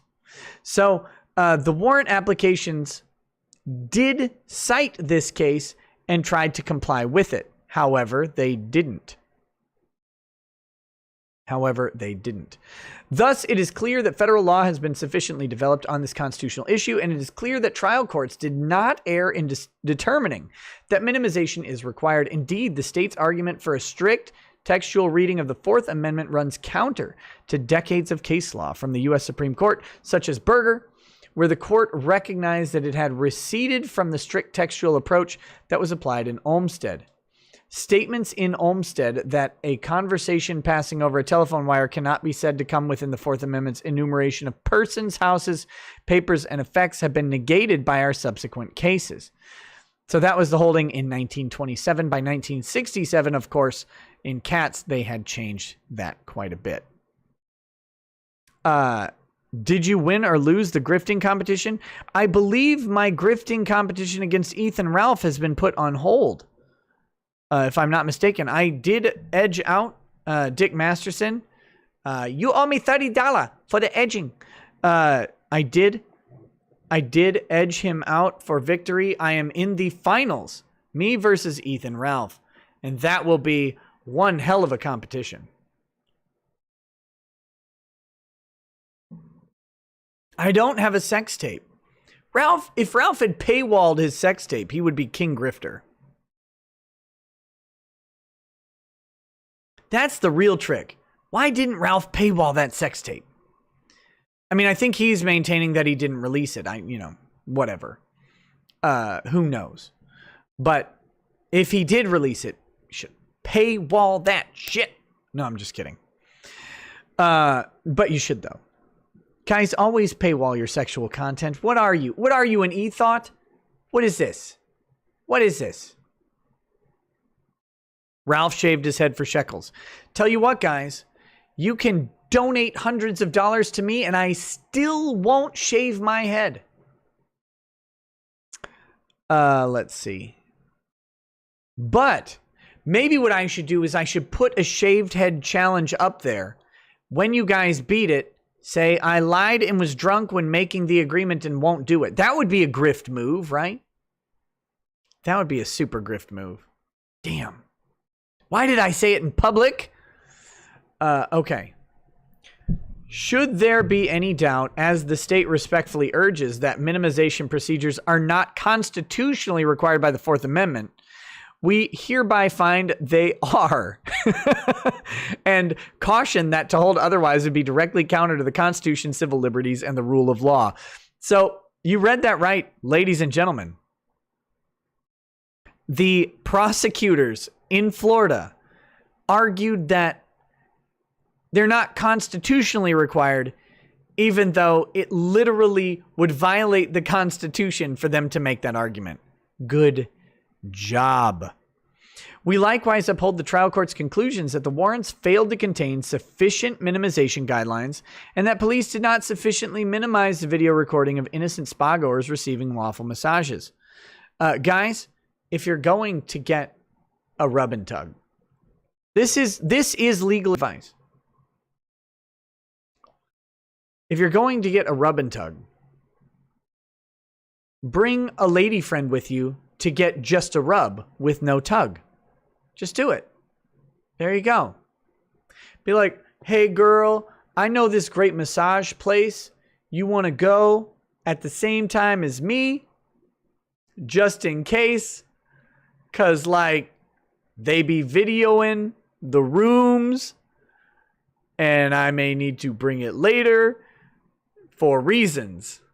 Mine will take 5 minutes longer than yours. Don't ask no questions. Like I am tomorrow. Yeah, there you go. Perfect.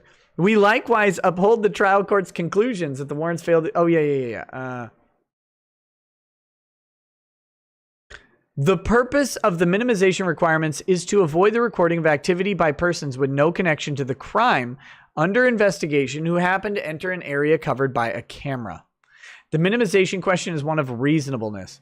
The warrants at issue did not set forth any specific written parameters to minimize the recording of innocent massage seekers, and law enforcement did not actually employ sufficient minimization techniques when monitoring the video or deciding what to record. In all the investigations, some innocent spa goers were video recorded and monitored undressed. There was no suggestion or probable cause to believe that female spa clients were receiving sexual services. Yet law enforcement largely failed to take the most reasonable, basic, and obvious minimization technique, which was simply to not monitor or record female spa clients. The most egregious example is the investigation by the Vero Beach Police Department in the Friels case, where the cameras recorded continuously for 60 days. 30 days worth of unmonitored recordings remain in the police department's possession in that case. Yeah, I'm sure they've never been opened and they're in the vault. If you guys believe that, I have some Antifa masks to sell you.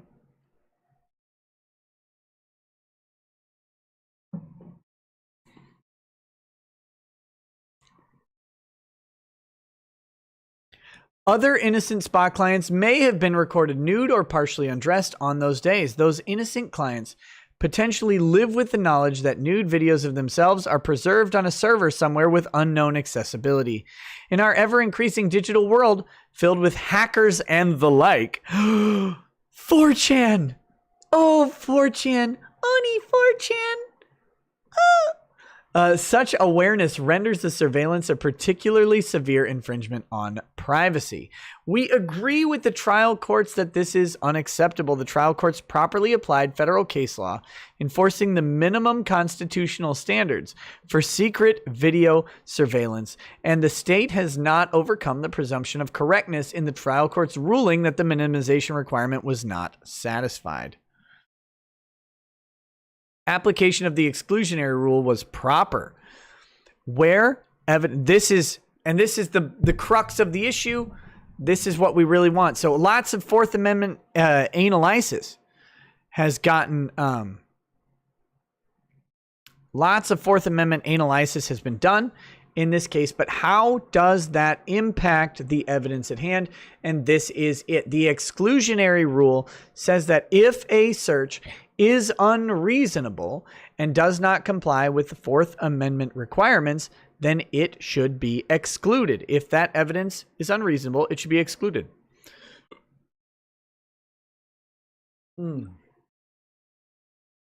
Where evidence is obtained in an illegal search and seizure The Fourth Amendment generally bars its use. Map versus Ohio. And let me tell you guys, someday I'm going to tell you the full story of Map versus Ohio. It literally involves Don King, the Don King, Mike Tyson boxing promoter Don King, paying for the defense of a woman in a racketeering, illegal gambling, and bomb-making organization. I shouldn't even say bomb-making organization. Competitive arrangement between two rival bomb-making, racketeering, and gambling operations. It's a wild story. It is a wild story. Map versus Ohio. And Don King himself is part of the reason that we have Fourth Amendment protections today that we all enjoy. Don King in 1961. It's a phenomenal case. There's so many of these gems out there. And at some point I will tell you the stories, and I will find more. I should do that as a podcast or something. It's like a true crime podcast, but really just lay out like these constitutional cases that are the landmark cases. The problem is when I do videos on them, people don't really watch them that much, but maybe as a podcast it would be a better format.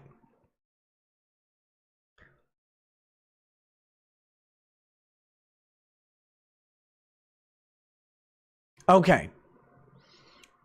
The primary rationale behind the exclusionary rule is to deter law enforcement from violating constitutional rights. State versus Teamer.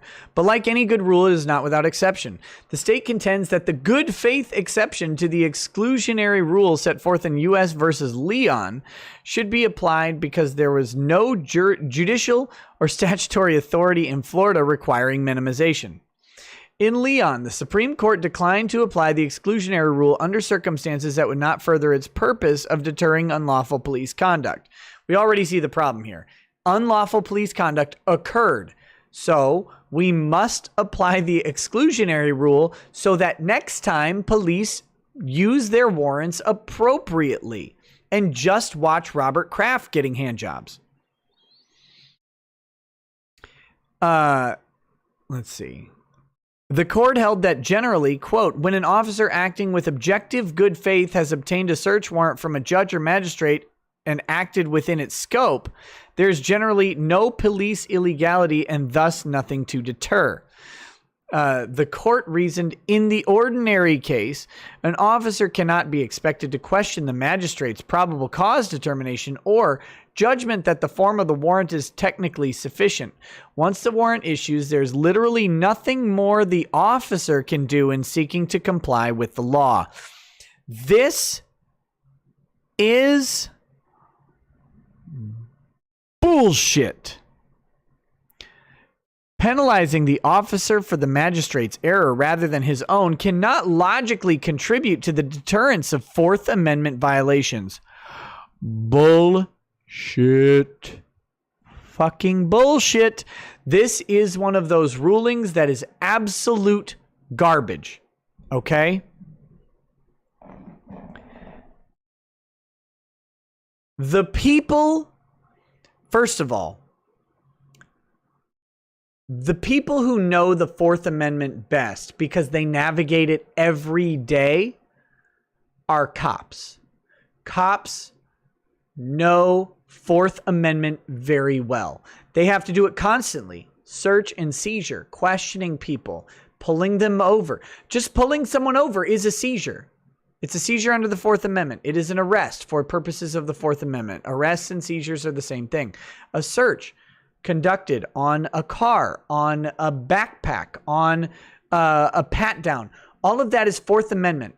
And that has been molded and sculpted by our Supreme Court over the past 250 years, right? Cops are intimately familiar with the Fourth Amendment. They deal with it more than anybody else on earth. This, and then the next highest on the list of the Fourth Amendment are magistrates issuing warrants. Magistrate is almost a synonym with judge. A person whose job it is to rule on Fourth Amendment questions is asked to rubber stamp a warrant within First Amendment parameters. Fourth Amendment parameters. Okay?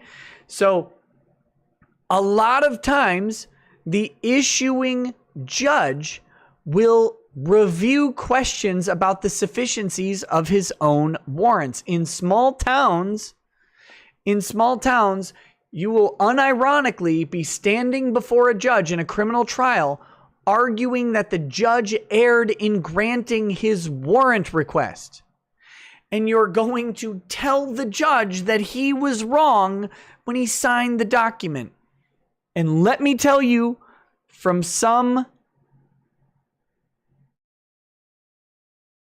with some level of confidence and experience in this, that is an awkward and frustrating place to be. When you have to say, the court was wrong, but what you really mean is, Your Honor, you're fucking dumb. You were wrong. You shouldn't have issued this warrant. You idiot. Tough thing to do. Tougher still to win.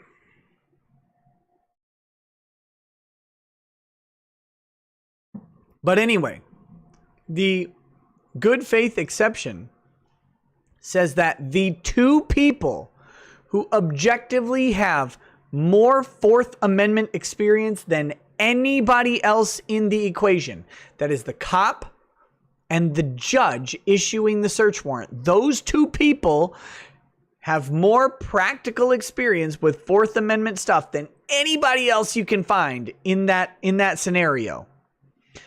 And if they just get it wrong, but they tried really hard, it should be fine.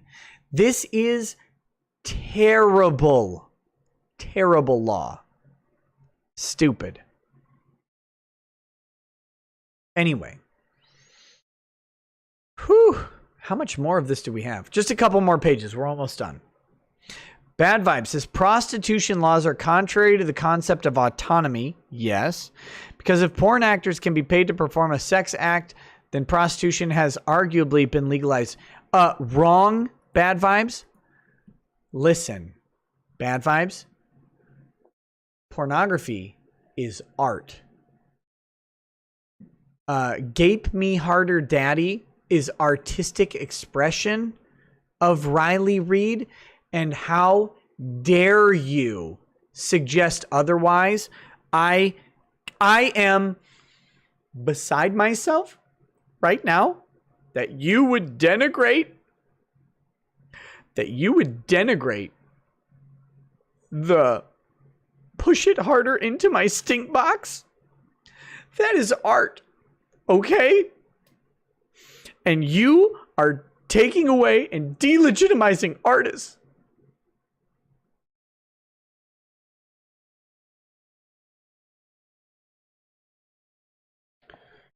And I will not stand for it on this stream.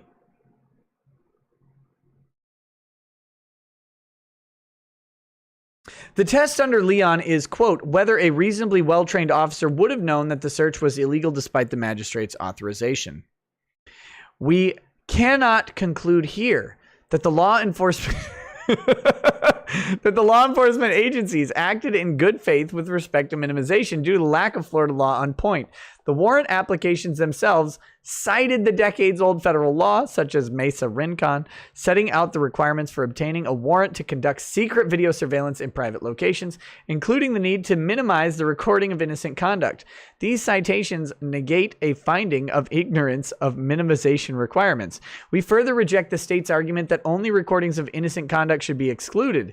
In construing the remedy for a failure to minimize under Florida's wiretapping statute, the Florida Supreme Court has held, where the procedural requirements to minimize interception are blatantly ignored, as we have found them to have been in the instant case, the entire wiretap evidence must be suppressed.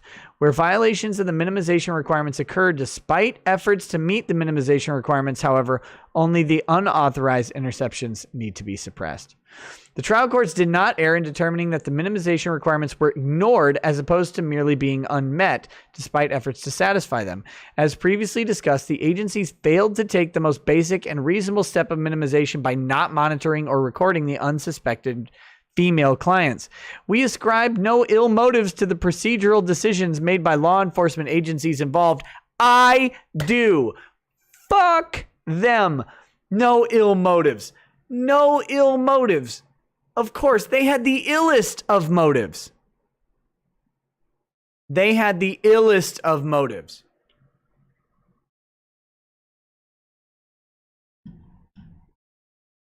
Absolutely, they did.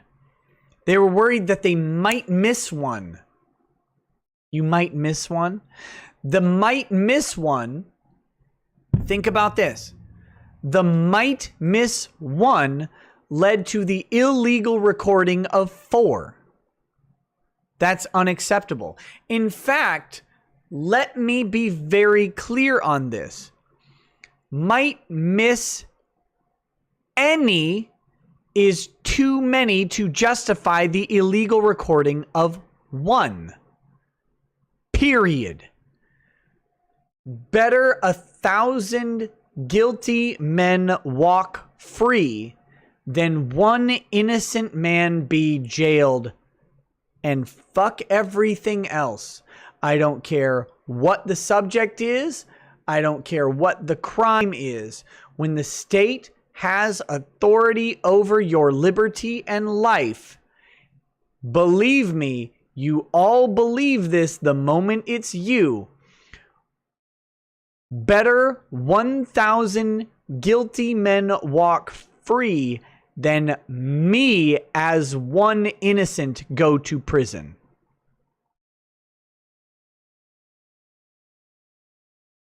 Conclusion.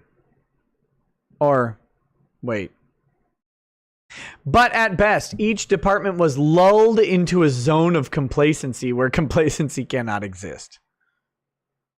Yeah, Kamala Harris doesn't agree with me on that. Look, that hoe can eat shit. Can someone explain to me what is so offensive about calling Kamala Harris a hoe with specificity? Can someone explain to me with specificity why it is so offensive to call Kamala Harris a hoe?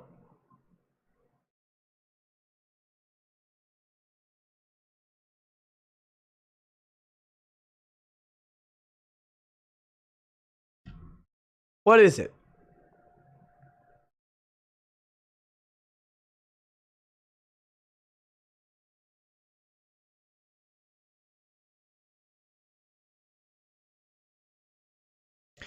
Because aren't there credible allegations that Kamala Harris has her job literally based on her sexual market value to someone else?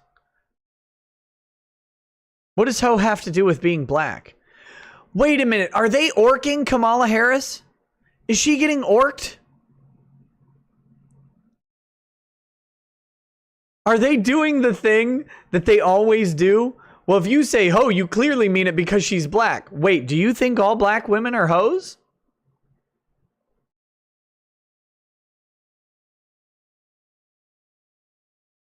Oh, shit. They orked Kamala Harris? Oh, my God.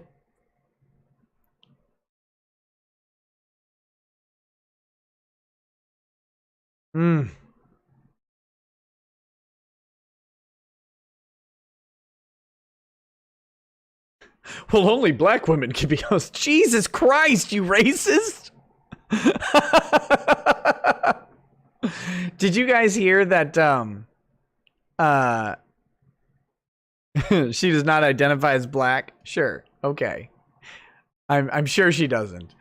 Did you guys heard that the Houston Rockets photographer, he tweeted out the Joe and the Hoe meme, and he got fired or whatever because Cheryl Swoops. If anybody remembers Cheryl Swoops, She was a WNBA player, so forgive you for not remembering. Cheryl Swoops came out and like cried about it, and then he was fired because of it.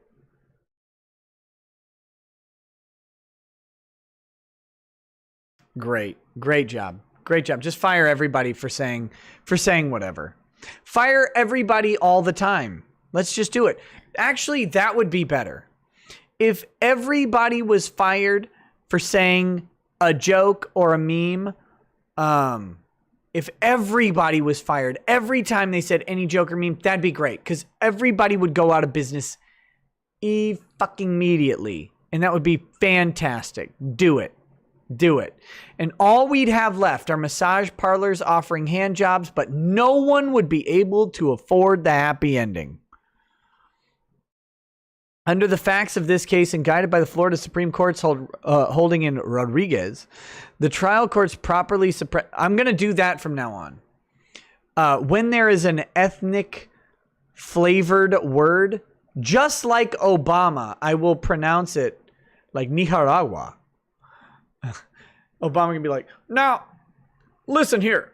When we are implementing our policies on Nicaragua, we are looking to ban Doritos juices from Walmart because of the negative impact it has on Nicaragua. Like, what the fuck?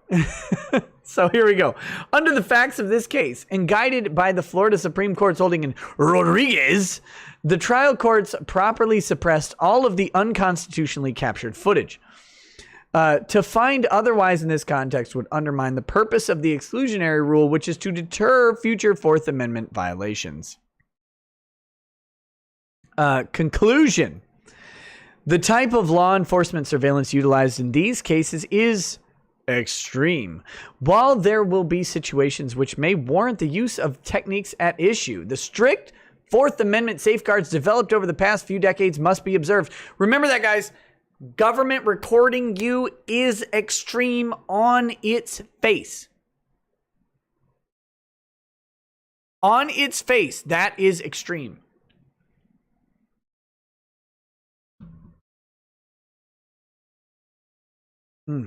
If they are not, any evidence obtained could very well be declared inadmissible as a matter of constitutional law. To permit otherwise would yield unbridled. Monica, stop. Discretion to agents of law enforcement and the government, the antithesis of the constitutional liberty of people to be secure against unreasonable searches and seizures. The federal case law cited herein pertaining to silent video surveillance is well reasoned and widely accepted. Consequently, we must hold, as every federal circuit court and state court to consider the question has, that this type of intrusive covert video surveillance is subject to heightened standards and procedures designed to implement Fourth Amendment protections, particularly in the face of the constantly expanding use of electronic surveillance techniques by law enforcement. And where the government fails to faithfully follow these standards and procedures, it will be held to account by the exclusion of the evidence obtained. Oh my goodness. The Fourth Amendment demands no less under these circumstances. The trial courts did not err in concluding that total suppression was the appropriate remedy under the circumstances of this case. Affirmed. I'm not going to read the specially concurring opinion. Who cares? It doesn't matter. It's irrelevant. I want to say something too. No, stop it. Okay. That's the Robert Kraft thing. So on that note, Robert Kraft will likely walk. If evidence, even if we know it exists, we know there is video of that old codger getting a hand job from a nubile Asian trafficked woman. Twice. We know he got 2. The man went back. He thought it was a fried rice buffet, and he went back for seconds. We know he did it. It's on video, but it doesn't matter. Because that video, though it exists in our minds, on a server, and in our hearts, is inadmissible. And now he will walk free, jiggling his manually manipulated genitals all the way back to New England. And he will be happy. He will be happy. That is how it goes. That's how it goes. All right. Are you ready for the real bleach? Are you ready for the eye bleach? We're going to do it. We're going to do it. You're going to hate this. Don't hate me. I'm just the player. Don't hate the player. Hate the game. It's not my fault. I didn't make it. I didn't make it.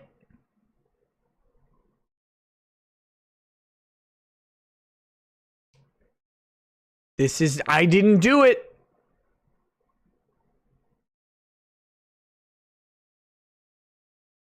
Look, you guys have to be as pissed off as me. Are you ready? This is the official Netflix trailer for Cuties.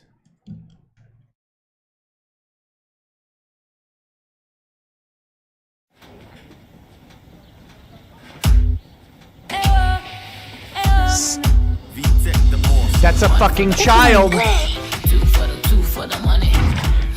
Mais qu'est-ce que c'est que ça? Those are children. Vous dites quoi, la gare? On va danser au concours. Je danse avec vous. These are kids. Quoi?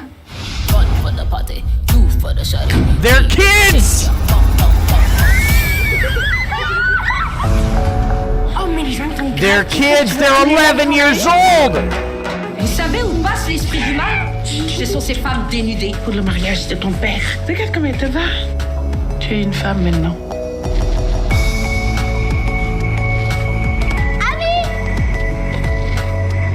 T'étais où là? They're kids. En retard. Je suis désolée. Me dis pas. Non, tu l'as volé? Oh la dégueulasse, j'y crois pas.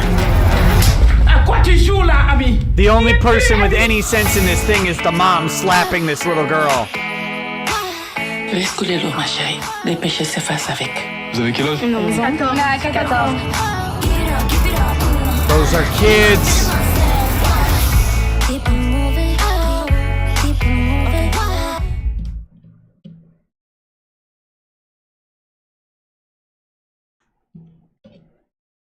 I forgot how loud. Sorry, I was probably yelling. Hopefully I didn't wake anybody up. Those are children. Those are children. They're 11 years old. What is it about? What is it about? Let me read the description to you. I'll show you. It's right here. Amy, 11 years old, tries to escape family dysfunction by joining a free-spirited dance clique named Cuties as they build their self-confidence through dance. Replace dance with twerk group because they have changed it. They changed the description. It's not a dance troupe. It's a motherfucking twerk group.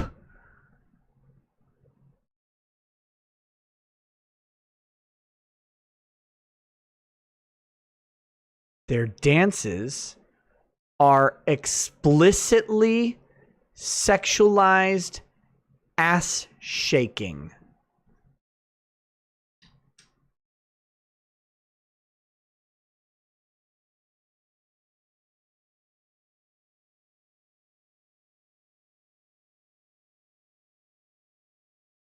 They're putting children on display for a sexualized dance. Gas the French, gas the producer, because that's a French show, obviously. If you didn't hear the language, it was explicitly French. gassed the producers, probably gassed the exploited child actors because they're irrevocably tainted by this.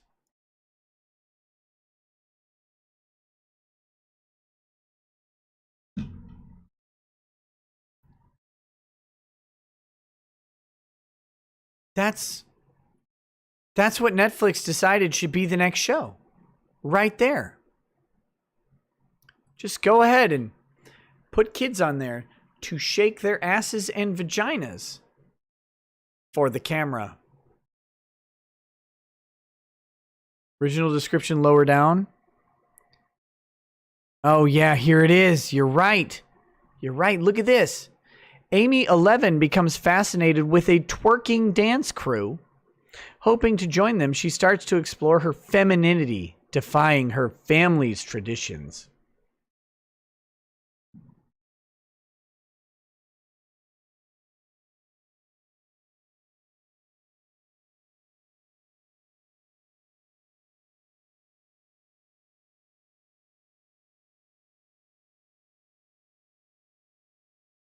Let's check this out. We have a little bit of information about twerking. Twerking is a type of dance that came out of the bounce music scene of New Orleans in the late 1980s. Individually performed chiefly, but not exclusively, by women. Dancers move by throwing or thrusting their hips back or shaking their buttocks, often in a low squatting stance. Twerking is part of a larger set of characteristic moves unique to the New Orleans style of hip-hop known as bounce. Moves include mixing, exercising, the bend over, the shoulder hustle, clapping, booty clapping, booty popping, and the wild wood, all recognized as booty shaking or bounce. Twerking is but one choreographic gesture within bounce. As a tradition shaped by local aid and pleasure clubs, block parties, and second lines, the dance was central to a historical situating of sissy bounce.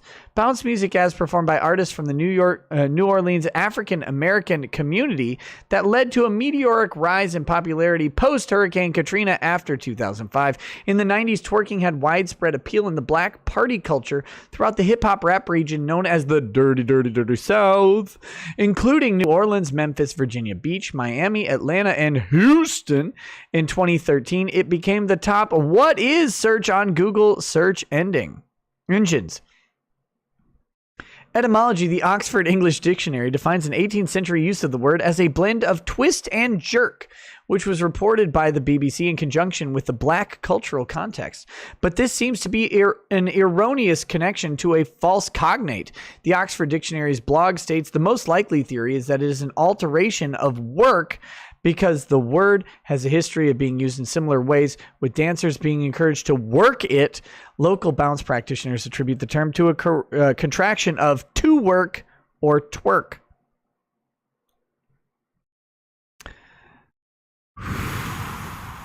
It's linked to the African American diaspora. Anyway, you guys know what twerking is. YouTube twerking. Self-expression. Here's the YouTube. The group was called YouTube's foremost ass-shaking troupe by gossip website Gawker.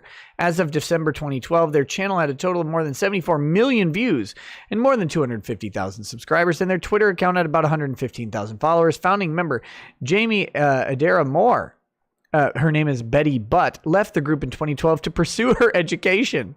2 years later, she was fatally shot, murdered during an Atlanta drug deal gone wrong. Oh, man. This is very unfortunate that while pursuing her education, she was murdered in a fucking drug deal.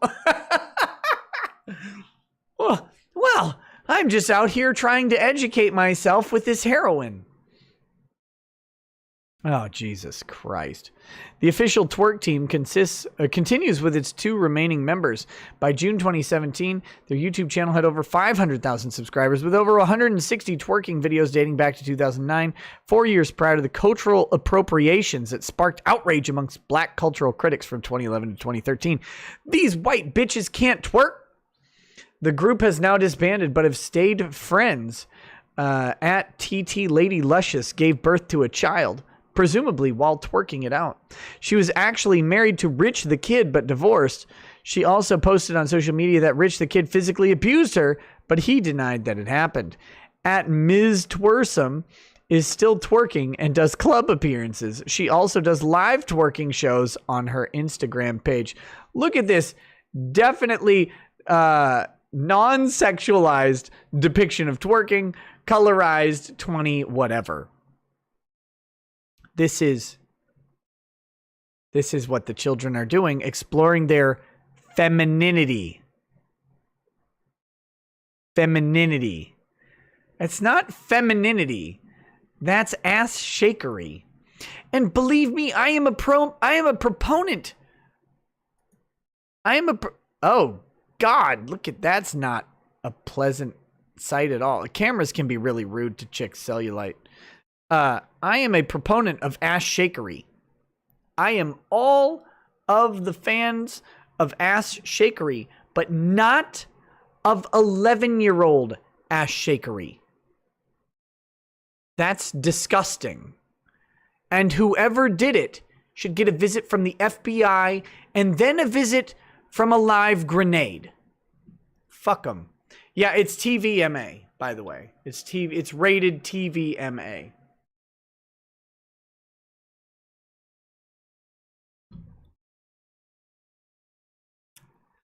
So, I had to suffer through seeing that today. And I figured you guys should have to suffer too. It's not my fault that it exists.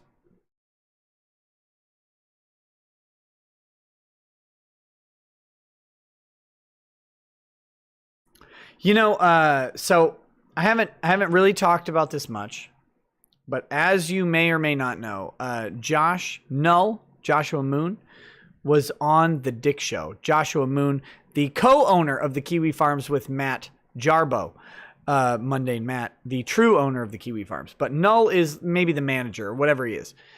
He was on the Dick Show on Sunday. It released on Tuesday. I have not had a chance to listen to it. However, they had discussions and disagreements over lolly. Sexual. Yes, I know. Not all lolicon is sexual. Hashtag not all lollies. I get it.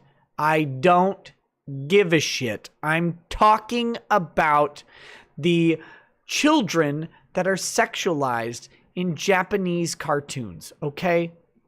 And you know what I'm talking about. If you like to watch non-sexualized shows about children, go ahead. Just don't beat off to them, please. For fuck's sake, don't masturbate to children, sexualized or not. That being said, when I'm talking about lolly, I am generally referencing the overtly sexualized images of children, which I do believe are protected artistic expression, and I am glad that when someone likes to watch lolly, they're not hurting a real kid. Okay? And I don't want to ban it. I think it should ban itself with cyanide. That's me. All right? Don't at me anymore about what lolly actually is. Okay? If you like it, go like it. I think that the sexualization of children, even in drawings, is horrifying. Again, I'm not out to ban it. But I think maybe you should reassess your life if you like looking at pictures of children that are sexualized. That's just my humble opinion as a dad of children. That being said, Null had a line. Null had a line in that conversation that resonated and hit home with me in such a great, great way. And he said this. He said, if I had a button that I could press that would kill all pedophiles, I would press it twice just to make sure none were missed. Fantastic. And that's what needs to happen here. They should just have a watch list of anybody who watches Cuties, and then they should go pull their trash for handkerchiefs or whatever with seminal fluid in them, and they should just gas the building.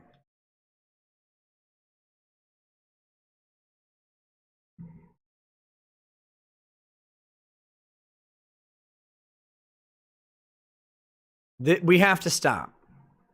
We have to stop. Christian Rodriguez says, but children are ugly. Yes, you have the proper approach to life, sir. You will go far in this world. As long as that is your perspective, if you're like, being sexually attracted to children is weird because they're not sexually attractive at all. You have a proper perspective on life. Thank you. Now, to everyone trying to sexualize 11-year-olds, eat a bullet. Just go away. If you are, who is this? Who the fuck is Cuties? Netflix?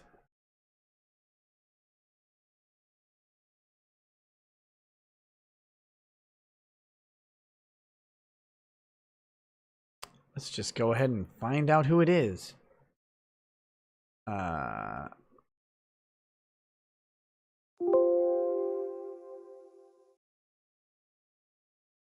Cuties. Drama. Directed by Maimuna Duokure. Sorry, eat a bullet. Produced by Zangro. All of y'all, eat cyanide. Starring, well, I don't know if I can hold the children responsible, but all of their parents, sorry, here's the rule. You've got to eat the fucking jelly or the blowfish, but it's going to be cut by me. I'm going to carve up your blowfish sushi and you can eat it. Just trust me, I'm an expert. Music by Nicholas Noki. Yep, sorry, gas. Production company Bien Productions, gas. Distributed by Back Films and Netflix, gas. Release date 23rd of January 2020. Sundance Film Festival. Sundance. The film festival that all these fucking pedophiles want to be in. Sundance. The fucking pedophile Sundance. Oh, it's art. It's artistic. We like artistic and tasteful nudity of children. Fuck Sundance. Gas.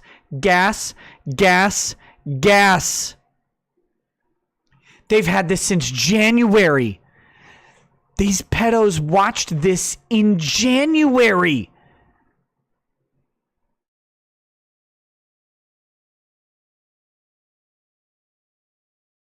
And again, country, France, gas. Sorry. I know there's some good based Frenchmen out there. You got to go. You got to go with the rest of them. We can't risk it. Like the ruling we had earlier, right? Sorry. We know that you caught some illegal activity, but there were some bad ones. There's some bad ones in there. Gas. All of it. Fuck it off. Don't care. I'm tired of the pedophilia. Don't make it. Look, people have lots of rights to do stuff, right? You have a lot of freedom in your life. Don't do a bunch of things that are free. Like you have the freedom to be pegged. Don't get pegged.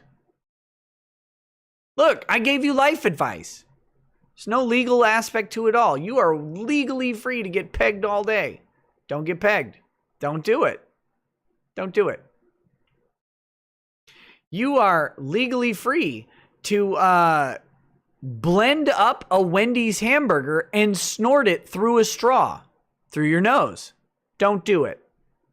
Don't do it. Ever. That's disgusting. Look, you can shove wasabi in your urethra. You have the legal capacity to do it. No one will stop you. Not a single person. If you make a urethral sized toothpick of wasabi and just cram it in there, no one's coming to stop you. Don't do it.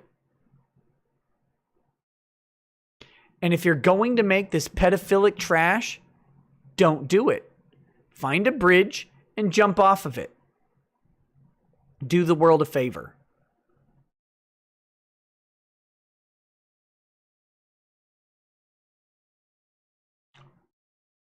I have to point this out. People don't understand. They don't get it. You can be opposed to something, but you can similarly support the fact that you don't want the government making it illegal, because you don't want the government making things illegal. I don't want the government making artistic expression illegal. I similarly say, don't make this. And if you ever came anywhere near my children, I would uppercut your bitch ass off the fucking bus and into goddamn orbit, you disgusting pedophile.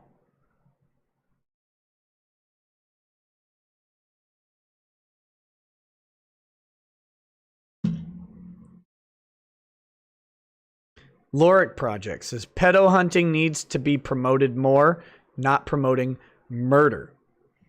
And then he says everyone knows the French aren't real. That's true. The French are not real. There's a guy on YouTube. Drex and I watched one of his videos. He did another one the other day. Kavensky, and he is he's a bodybuilder. Brett Kavensky. Let me see if I can find him real quick.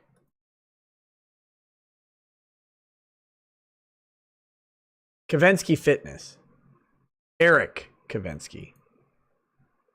This guy has a shitload of subscribers. He's super popular on YouTube.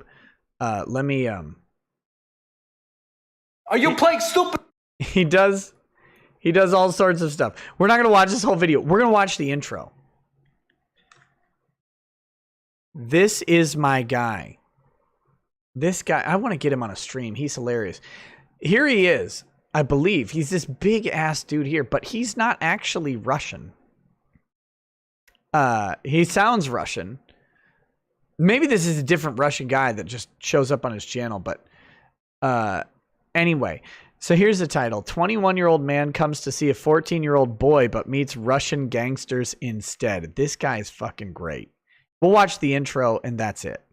Are you playing stupid with me? I'm not. No, stupid! Say what you said on the text! You're gonna strip down your clothing. I'm gonna embarrass the out of you. You're gonna walk out of the house without your clothes, and you're gonna go home embarrassed. Mr. Wellington, he thought he was going to get with your nephews. Yep. This guy is fantastic. These guys, they allegedly, I don't know, it could be a prank. I mean, they pass it off as a prank. I don't know how rehearsed it is. All I know is here. Actually, I'll show you another one.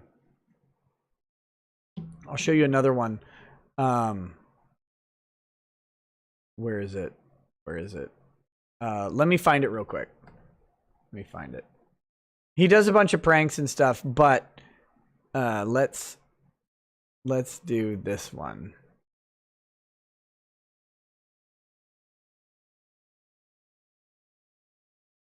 My daughter. Look at how this guy looks. If this is all rehearsed and pranking, watch this guy's face, because these guys need Oscars if this is fake.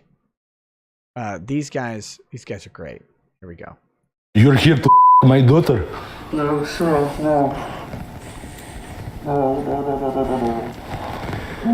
Then what are you here for? Please let me go. Please let me go. Anyway, I don't know. If it's fake, it should be real. If it's fake, it should be real. That's all I'm saying. No mercy. No mercy. These guys show up to get with young kids, and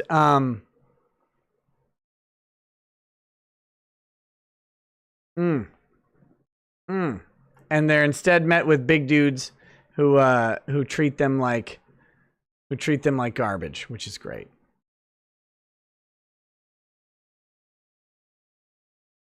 It's basically the premise of How to Catch a Predator, but instead of having like a flimsy Chris Hansen be like, take a seat, it's instead a big giant guy pretending to be Russian who's like, I will fucking kill you. And I love it.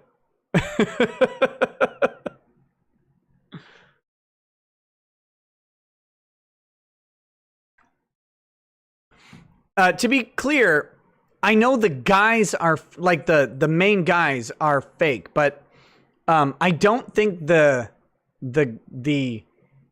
predators are fake. If they are, they're good actors, and I don't know why they're acting for these channels in this way. It's great. Anyway, we've got Mr. Insane says, hi, Nick. Do you think lolicons could be considered the furries of the anime community? Yeah, probably. No. Furries are weird and degenerate, but it's not kids. Although I guess actually there's some real allegations of cub shit. Can we just stop with kids? Like, wouldn't they have to sign a release for what?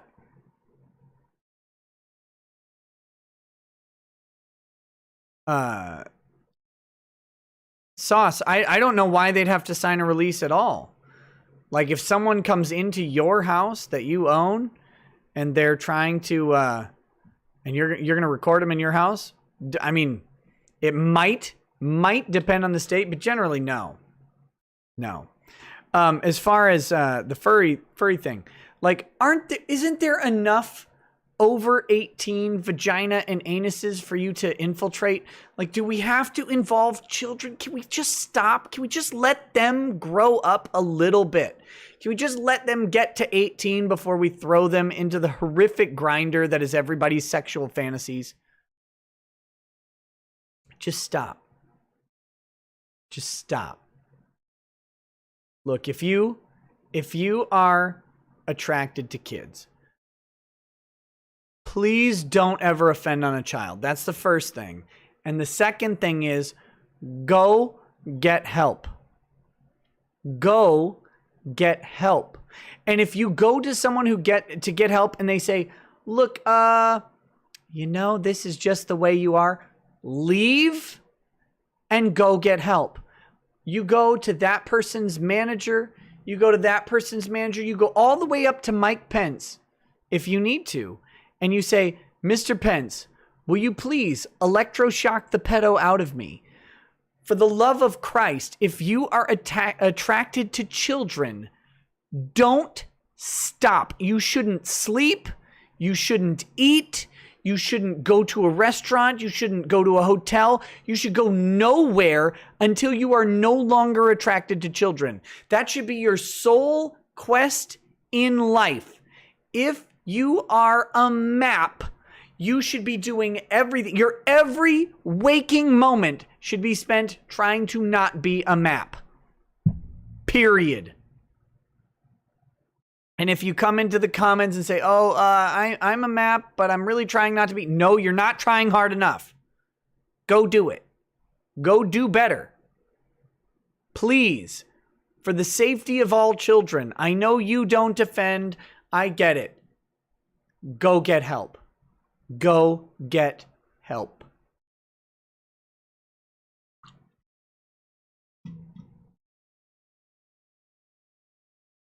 Loric Project says, Nick, have you seen the new Call of Duty trailer? It's really good as clips. No, we're going to watch that. Let me get that. Call of Duty. Cold War. Oh, it's a top result on YouTube right now. 2 minutes of Call of Duty. Duty. Have I had any maps contact you guys? I'm on the internet. Yes. Yes, I have. All right. Here we go. I forgot you guys couldn't see for a second. Here we go. Let's cleanse our palates with Call of Duty Black Ops Cold War. Official teaser trailer. Copyright song, it doesn't matter. It won't matter.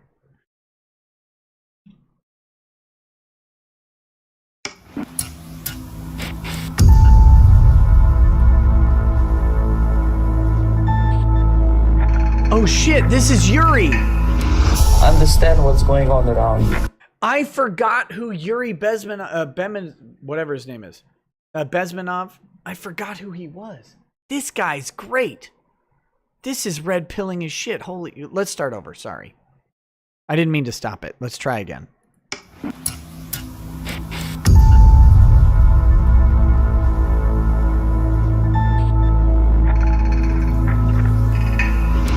Understand what's going on around you. You are in a state of war, and you have precious little time to save yourself.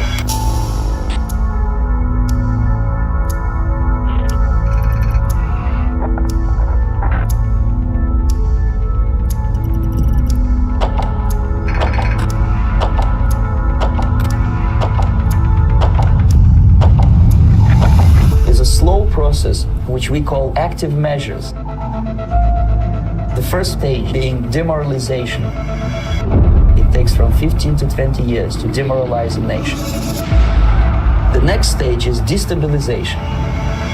What matters is essentials: economy, foreign relations, defense systems.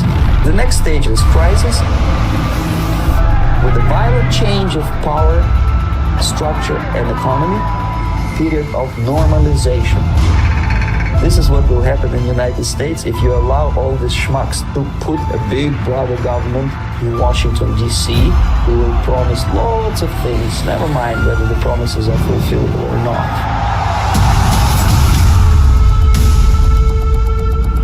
This trailer is sick!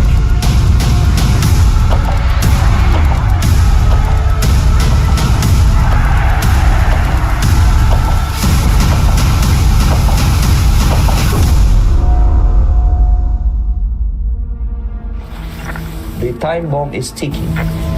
With every second, the disaster is coming closer and closer. The danger is real. Ho, ho, ho, ho, ho, baby! That might be the first Call of Duty game I will buy. Holy shit. Holy shit, that was amazing. If you're not familiar with that interview that Yuri gave, you can go watch it. It's on YouTube. It's phenomenal. And it is happening. Like, he lays out exactly what is happening in this country, except he did it back in like 1970, whatever. We'll have to see. We'll have to see what the actual game looks like, of course. Of course. But step in the right direction.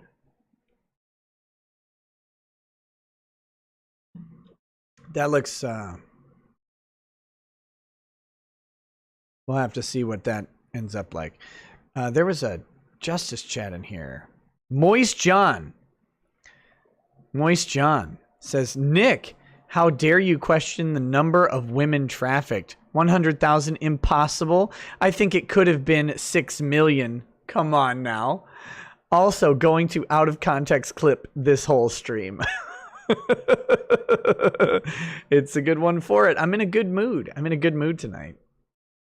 No, that looked great. Oh, we got to watch the Bidening, right? The Bidening.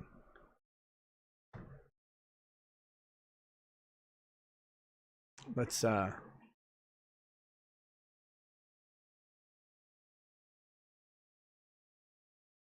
here we go. This is from the Donald J. Trump official YouTube channel. The Bidening. Someone told me I needed to watch this. I haven't seen it. I have no idea what this is.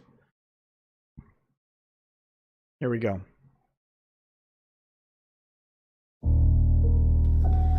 No, you haven't. You're a lying dog-faced pony soldier. My memory is not as good as Am I doing this again? Please clarify specifically, have you taken a cognitive No, test? I haven't taken a test. Why the hell would I take a test? Come on, man. That's like saying you, before you got in this program, you take a test where you're taking cocaine or not. What do you think, huh? Are you a junkie? What do you say to President Trump, who brags about his test and makes your mistake an issue for voters? The American public judge my physical and mental my physical as well as my mental fitness.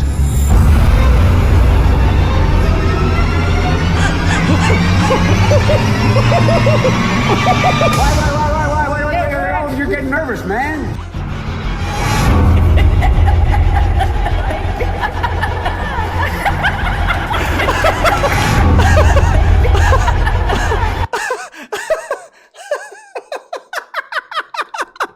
No, they didn't do it.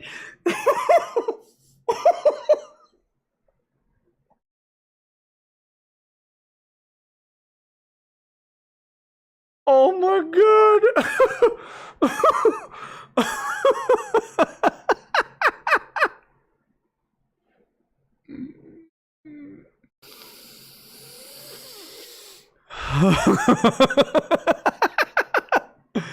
Oh my God, that was amazing. What is that? Guys, that's a real ad.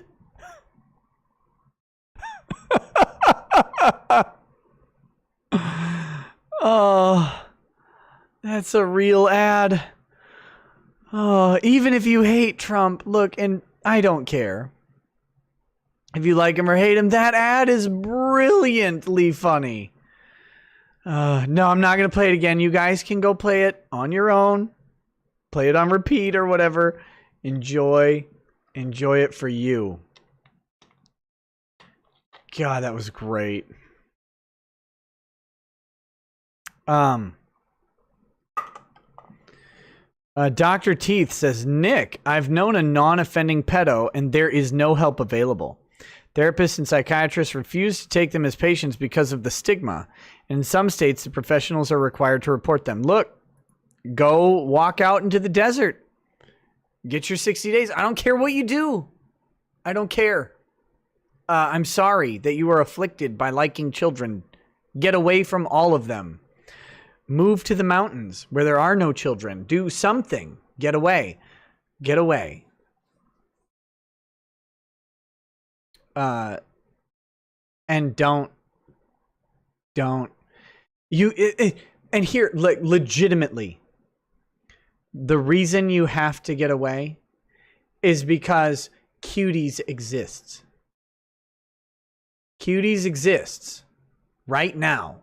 It's going to be released in September on Netflix. That means that non-offending pedos will be watching Cuties.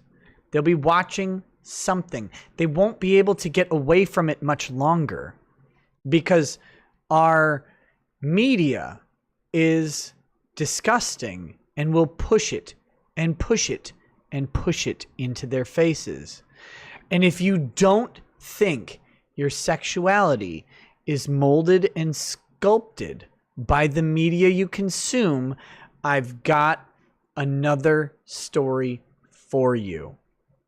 Again, this is not ever a call for anyone to do any legal action against something. It's different.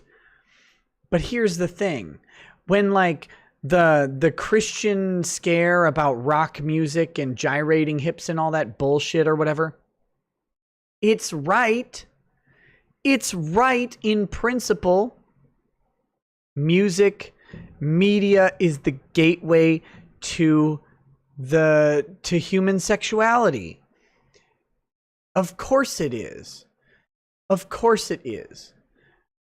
If you are, like, I'm not saying that you can be made into a pedo or something like that. That's completely different.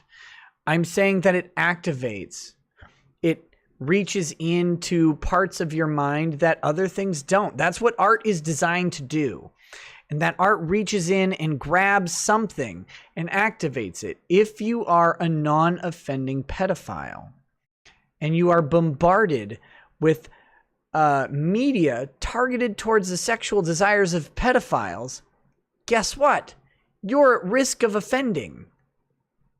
It's not your fault, but you are at risk because there is a group of people out there wanting you to offend and creating media specifically tailored to trigger your desires. It's out there. It's a real thing. That's why I say get away. It's not for anyone's sake but you and the children who are in danger because of what other people want to do to you. It shouldn't be that way, but it is. Get out. Go for your own safety because you will end up in prison or killed by some kid's parents. If you came near my kid, there's no way you'd make it to prison.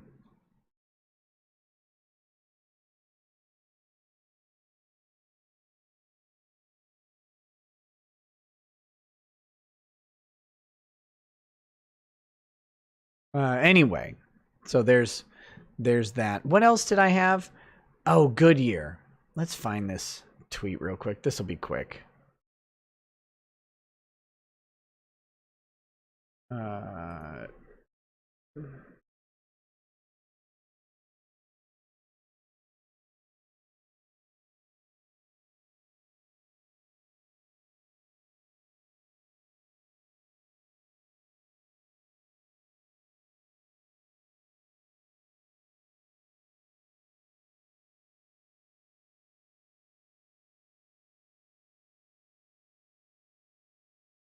Okay.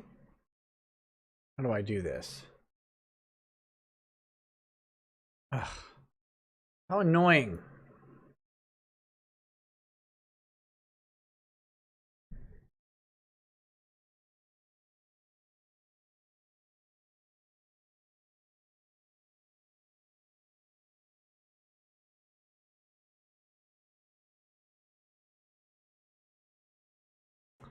Let's see.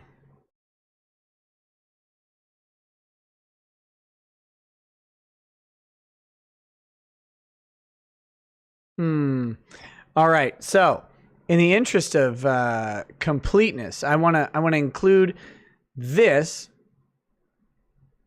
Terrence K. Williams, Goodyear is having the dumbest year of their life.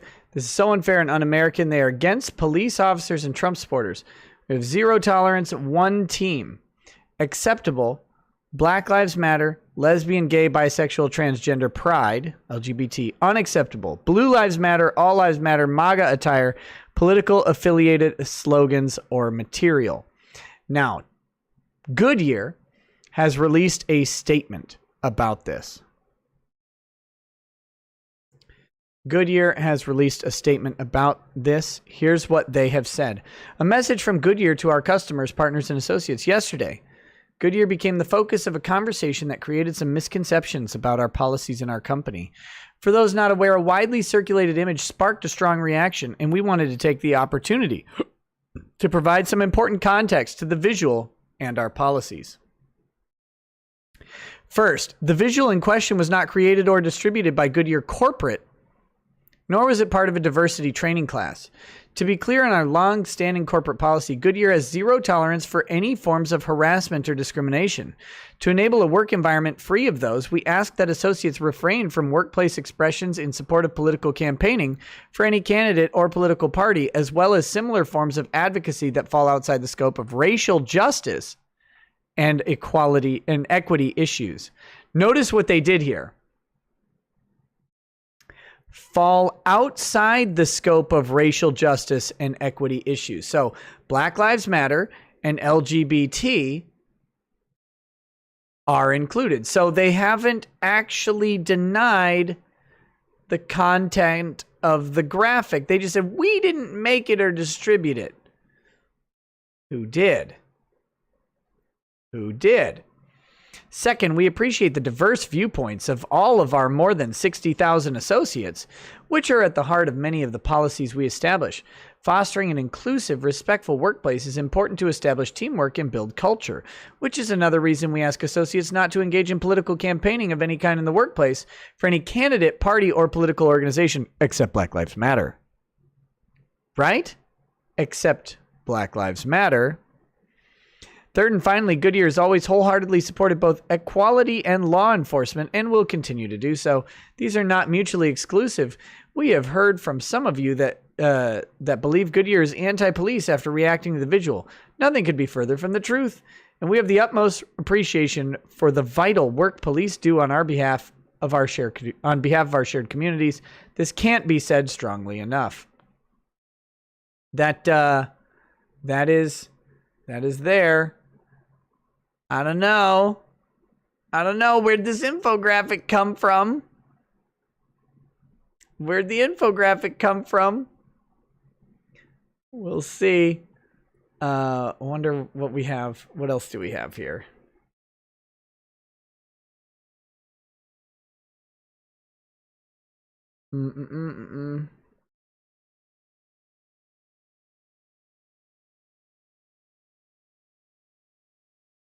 Let's see.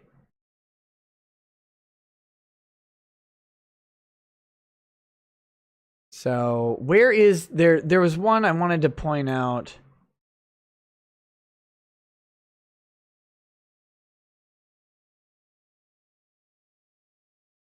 Everybody's kvetching over this. Let's see. Goodyear stock. Here we go. This is the one I was looking for. Goodyear stock falls after Trump tweet calling for boycott. Let's take a look at the story. Goodyear Tire and Rubber Company stock. God, go away. Oh, Jesus. Goodyear Tire and Rubber Company stock fell by as much as 3.5% on Wednesday after President Trump called for a boycott. Oh my God.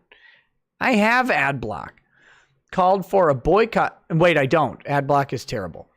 Called for a boycott over reports that employees in Kansas were told that Make America Great Again apparel and other politically affiliated gear is not acceptable at work. Trump's tweet, which bluntly stated, "Don't buy Goodyear tires," sparked a slide for the Ohio-based company. At the time of the post Wednesday morning, shares were around $9.60. The price fell to about $9.32 in the hours following the tweet, before gradually increasing and closing at $9.50.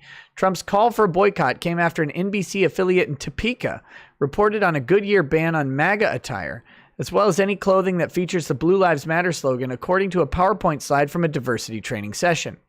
Now remember, Luis89X, ad block is terrible because it blocks advertisements that are meant to give people greatly earned money. How dare you suggest otherwise? I love and support all things that are not ad block. Attire supporting Black Lives Matter and lesbian, gay, bisexual, and transgender pride was listed as acceptable. Goodyear issued a statement clarifying that the diversity training was not released by the corporation's headquarters, and that an image of the diversity training class in Kansas had created misconceptions about its policies. Did it, though? Let's see. We read their thing. So here's what happened. Here's what happened, right? They outsourced a diversity training program. The diversity training program is not created by Goodyear Corporate. So the diversity training program created the slide and implemented it on the request of Goodyear Corporate to create a guideline. This is my guess, my speculation, to create a guideline slide about what would be acceptable versus not acceptable under Goodyear's existing policies, which says that political campaigning outside of racial justice and equity are not allowed. Well, racial justice, Black Lives Matter, and equity would be LGBT issues. Those would be presumably allowed, whereas specific campaign stuff, such as a MAGA hat, would not. So while Goodyear didn't create or distribute the slide, I am going to rest on the assumption that they hired a third-party diversity consultant and sent them to Topeka, and that third-party diversity consultant created a slide consistent with Goodyear policies. That's my guess. Happy to be corrected on that. Based on Goodyear's statement, I don't think I'm far off. I don't think I'm far off. Bro Tato says, demoralization. Quote, you can't help yourself or change who you are. Destabilization, compromised sexual marketplace and walking STD machines. Crisis, cuties. Normalization, lowered age of consent everywhere. Yuri is right. Yuri is right. Yuri was always right. Okay, anyway, Trump's call for a boycott was met with fierce pushback from Ohio lawmakers. Dan Horrigan, the mayor of Akron, where Goodyear's headquarters are based, said in a tweet that Trump was trying to destroy jobs. First, you came to destroy American decency, he said. Next, you came to destroy American institutions. Now you're coming to destroy the American economy and heartland jobs. Luckily, you seem to fail at everything you do. Sure, Dan. Rep. Tim Ryan, Democrat of Ohio, told the Daily Beast that Trump's boycott call was really dumb politically, adding that Goodyear is an iconic American company in a swing state. In a swing state. Fuck off. Guy, just eat shit and die. Won't you, please? Is everything... Politicians need the guillotine to come back. It's an American an iconic American company. Who cares? Who cares?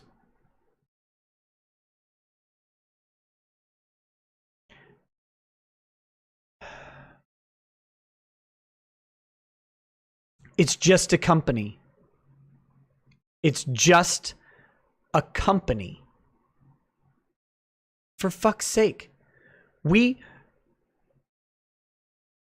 bailed out the banking and auto industries based on them being iconic American industries. It's just a company. If these motherfuckers could eliminate their debt and restructure by doing a simple reorganization and name change or bankruptcy filing, they would. Not only would they do. Constantly. We've lost countless iconic American companies to mergers, to restructurings, to renamings, to bankruptcies, to reorganizations. Over and over and over again because it's just a company. It doesn't matter. Like, think about this. Let me blow your mind a little bit. If Ford went out of business tomorrow and there were no government around to rescue it, some jackass, and maybe it's Tesla, maybe it's not, maybe it's Bildo, maybe it's Bildo who wants to make Bildo motors, buys up the Ford plants and starts making the Bildo Pinto Redux because he bought all of Ford's intellectual property. It doesn't matter. It would just be the same thing. It would just be a new name. It would be some other guy running it. Guess what? Henry Ford is dead. Ford is just a company. Goodyear, whoever created Goodyear, what's the history of Goodyear? Let's find out. Goodyear. Goodyear Tires. Wikipedia. Goodyear Tire and Rubber Company. Founded in 1898 by Frank Seiberling. Frank Seiberling is fucking dead. I'm guessing. I haven't researched it. But I don't think we have a 130 or 122-year-old man running around. He's dead. He's done. There is nothing iconic about Goodyear. It's just a brand name. It's an ad. The Goodyear blimps barely even fly anymore. They're just an ad. It's a trademark. It's a signed piece of paper by the government saying these people use this name. That's literally it. None of the people who made the company what it is still exist. And you know how we know they don't exist? Because I'm pretty sure in 1898, Frank Cyberling didn't give a shit about Black Lives Matter or trans people. And you want to know how I know this? I will fucking show you. You think this guy has a single goddamn second of time to care about Black Lives Matter? Look at him. Look at him.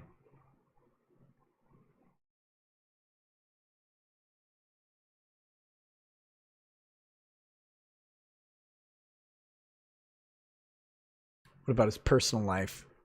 Philanthropy.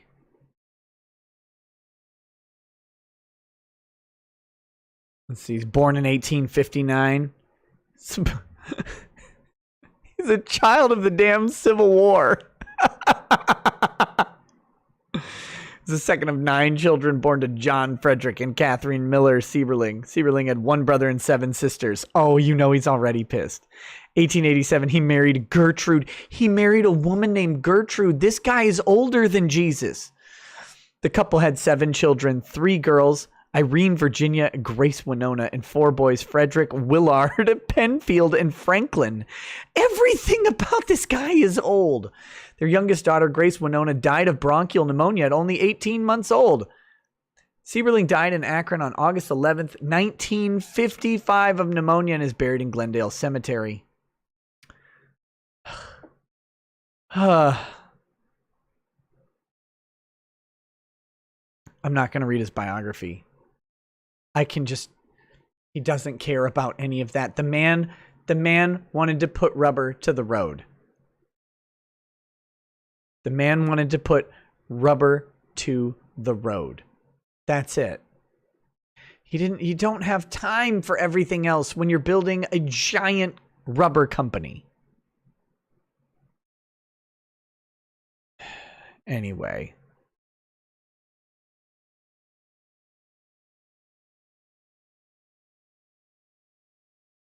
I can't take it. They're just, American companies aren't important. The name of the company isn't important. And economics don't permit waste. Like, I have to lay this out. I guess, I'm like, why am I talking macroeconomics? I'm a lawyer, but macroeconomics don't permit waste. If a company goes away, someone consumes the leftovers of the company, no matter what it is. If it goes out of style, if it's out of taste, if it's outclassed by a new invention, it doesn't just go. Somebody eats up the resources. The manpower is recycled into other businesses. It's just a company. Who cares? If Goodyear went out of business tomorrow, are you guys, what's that to you? Are you unable to get work? Are you suddenly unable to get a tire? Like, are there no other tire companies? Of course there are.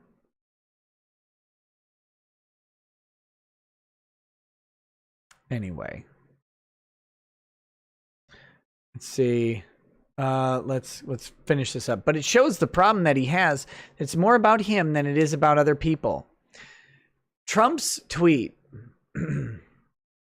had a parenthetical that was half the tweet that said, "This is what Democrats do." Maybe they need a taste of their own medicine. I'm paraphrasing. Let me find it.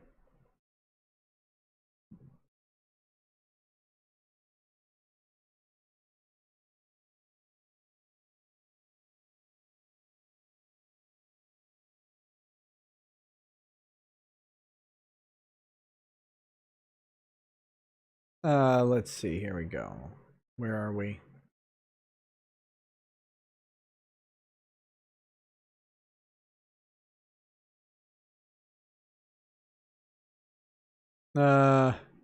Trump's like live tweeting the DNC, so it's harder to find. Hold on. Here we go. Here's his tweet. Don't buy Goodyear tires. They announced a ban on MAGA hats. Get better tires for far less. Parenthetical, that's really important. This is what the radical left Democrats do. Two can play the same game, and we have to start playing it now. There you go. He's making a point here. You can disagree with his point. It's fine. But he's saying, let's utilize the same weapons they use against us against them. So he called for a boycott because, make no mistake, if Goodyear came out with a policy that said MAGA hats permitted and Black Lives Matter hats not permitted, guess what every Democrat on earth would be shrieking about Goodyear? They would say, don't buy Goodyear tires. They're racist. They support a lunatic who's unhinged in the White House, blah, blah, blah, blah, blah. It would be the exact same thing against him. And interestingly enough, I don't know if people realize this, and I've said that a billion times today, I get it, but the president has the right to free speech as well. Now, it is marginally tempered by his position, but not entirely. The president can express his opinion, even about a company in the United States. He can do that. You don't have to listen to him. He can't make a law. Yes, they did exactly that on Goya.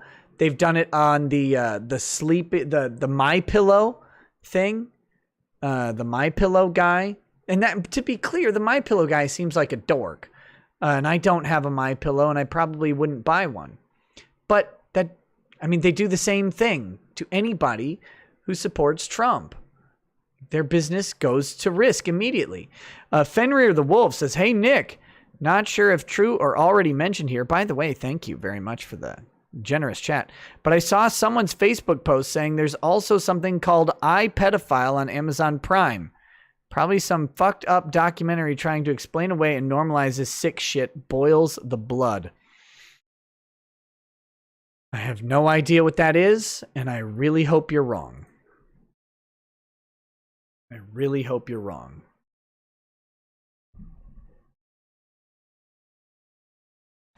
But anyway, that is... Actually, I will fully support and endorse My Pillow if the guy starts printing waifu pillows of me. If he does that, if he's willing to do that, I will endorse the My Pillow. I'll give him all of the ad space that he wants. He can do an exclusive interview with me about why you should buy your Nikki Rackets waifu pillow. And if you want dummy thick Nikki Rackets, it's a My Pillow, so you can fill it to your heart's content. So dummy thick Nikki Rackets waifu. Why am I not in the pillow business? Why is there not a customizable waifu pillow like My Pillow? Think about that, right? Like, look, you need them waifu thigh-foos. You need those to be a little bit on the bulky side. You go ahead and stuff that girl with a little extra My Pillow. You go ahead and shove that My Pillow right into those thighs. Yeah, do it.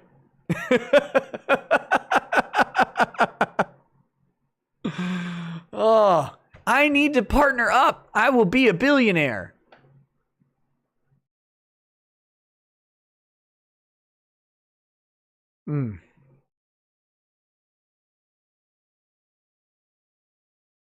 We have that they're body pillows. They're not customizable. They're not customizable. You need to be able to add that extra fluff. Add that extra fluff to get your extra stuff, if you know what I'm saying. Anyway. Okay, I think I've covered the main topics for tonight. Oh, I had one. Oh, we're over time. Jesus. Having too much fun. I had one more thing. It's really quick. This is just for fun. It's just a brief fun thing.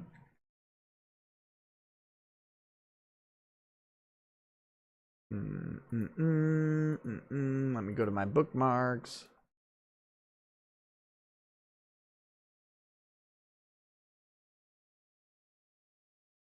It's just a fun video for you guys. Are you ready? Are you ready? This is just a little bit of COVID brawling on an airplane. I have no point in this. This is just fun.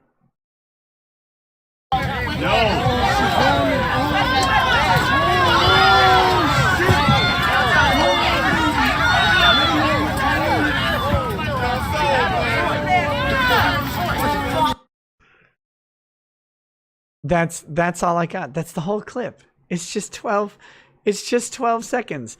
But I'm disappointed in this. In that entire 12 seconds, not one single person said World Star. Nobody said World Star. They're recording the video. It's from Las Vegas to North Carolina. Or was it South Carolina? Let's see.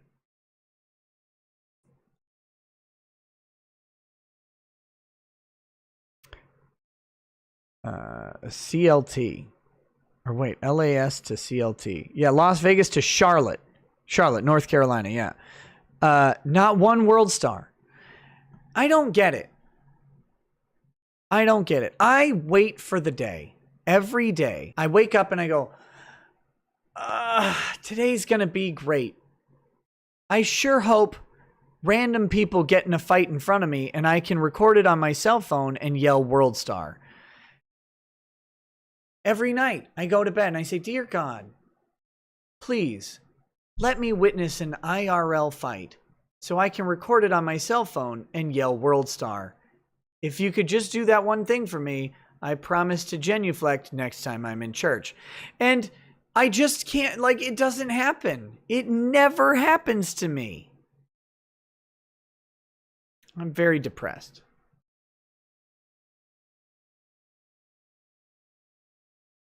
You don't know what World Star is, Clever Duck?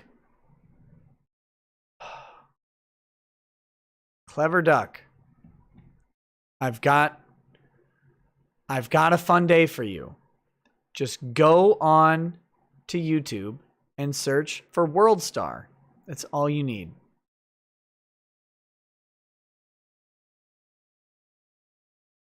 That's all you need.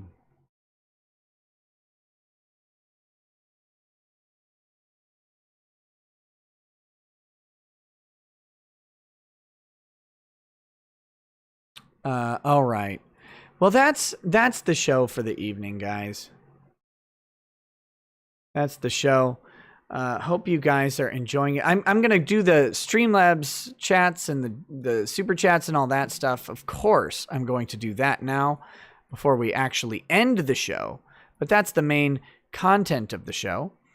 And then after that, we will go over to Twitch and we will do a little bit of Blue Mountain State. I can't do Space Marine tonight because I will play it for too long, but we'll probably do Space Marine tomorrow night. All right. Something like that.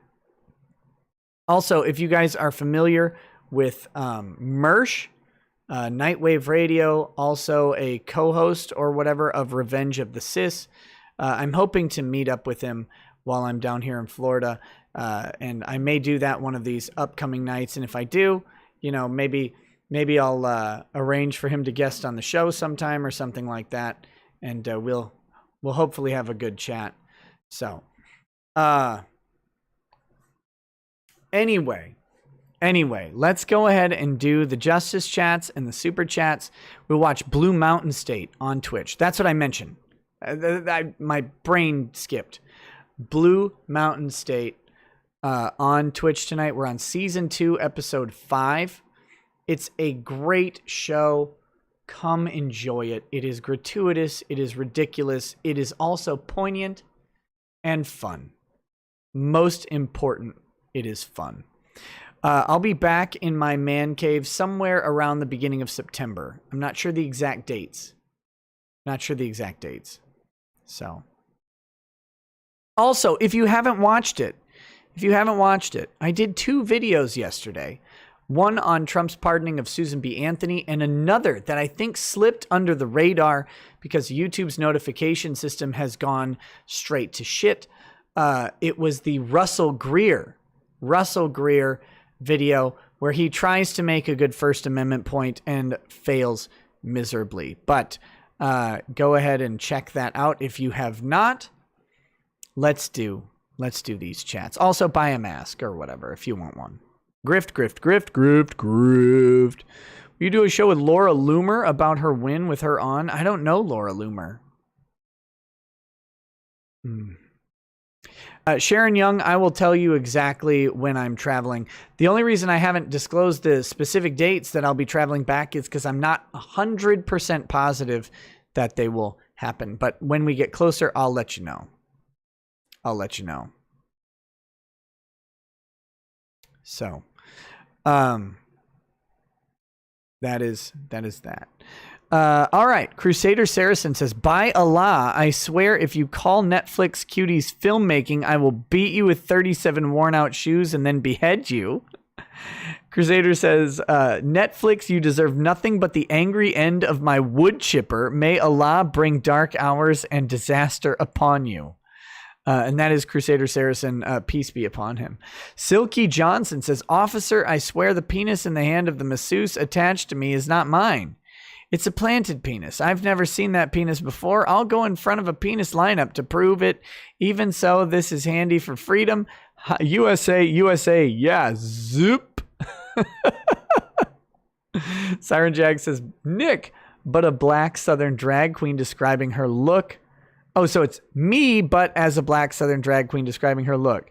After a long night of hook and trade, didn't like the session, so he gutted me and set me on fire. But you know, I didn't die. I had crystallized, and now I'm a glamazon, bitch.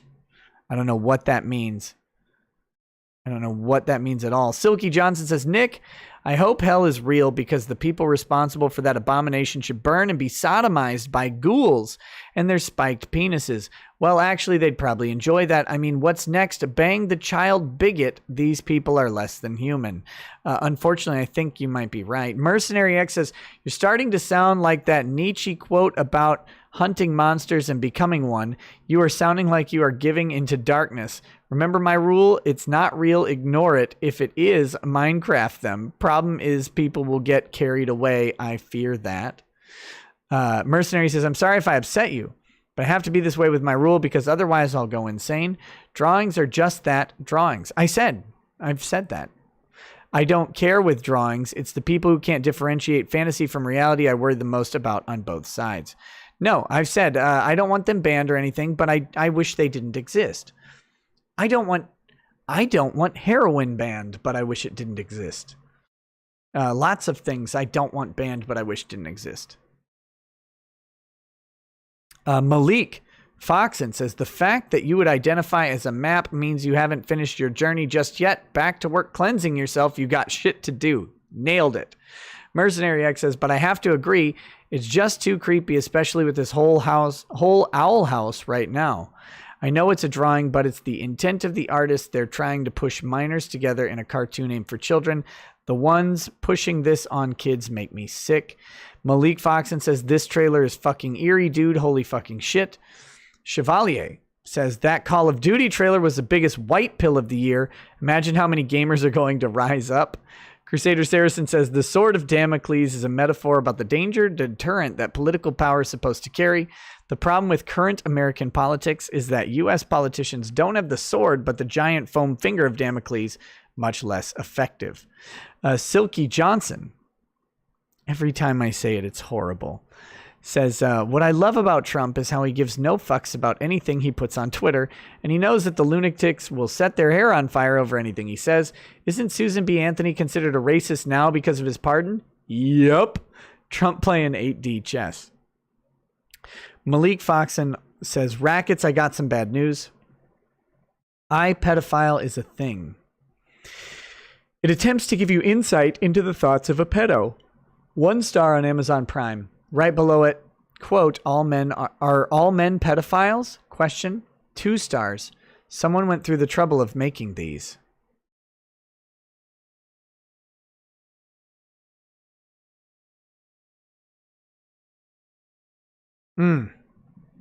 Burn them all to the ground. And I mean the production companies, to be specific. Bad Vibe says, you've lost that grifting feeling.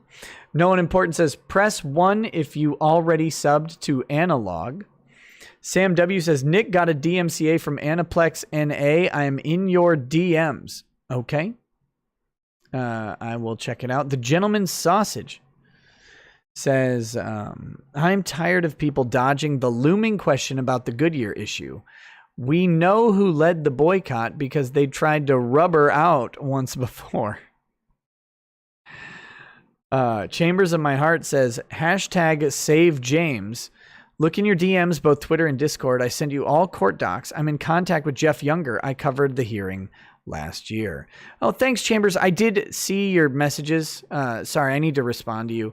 I've seen them. I haven't looked through all the documents yet, but thank you for sending that over.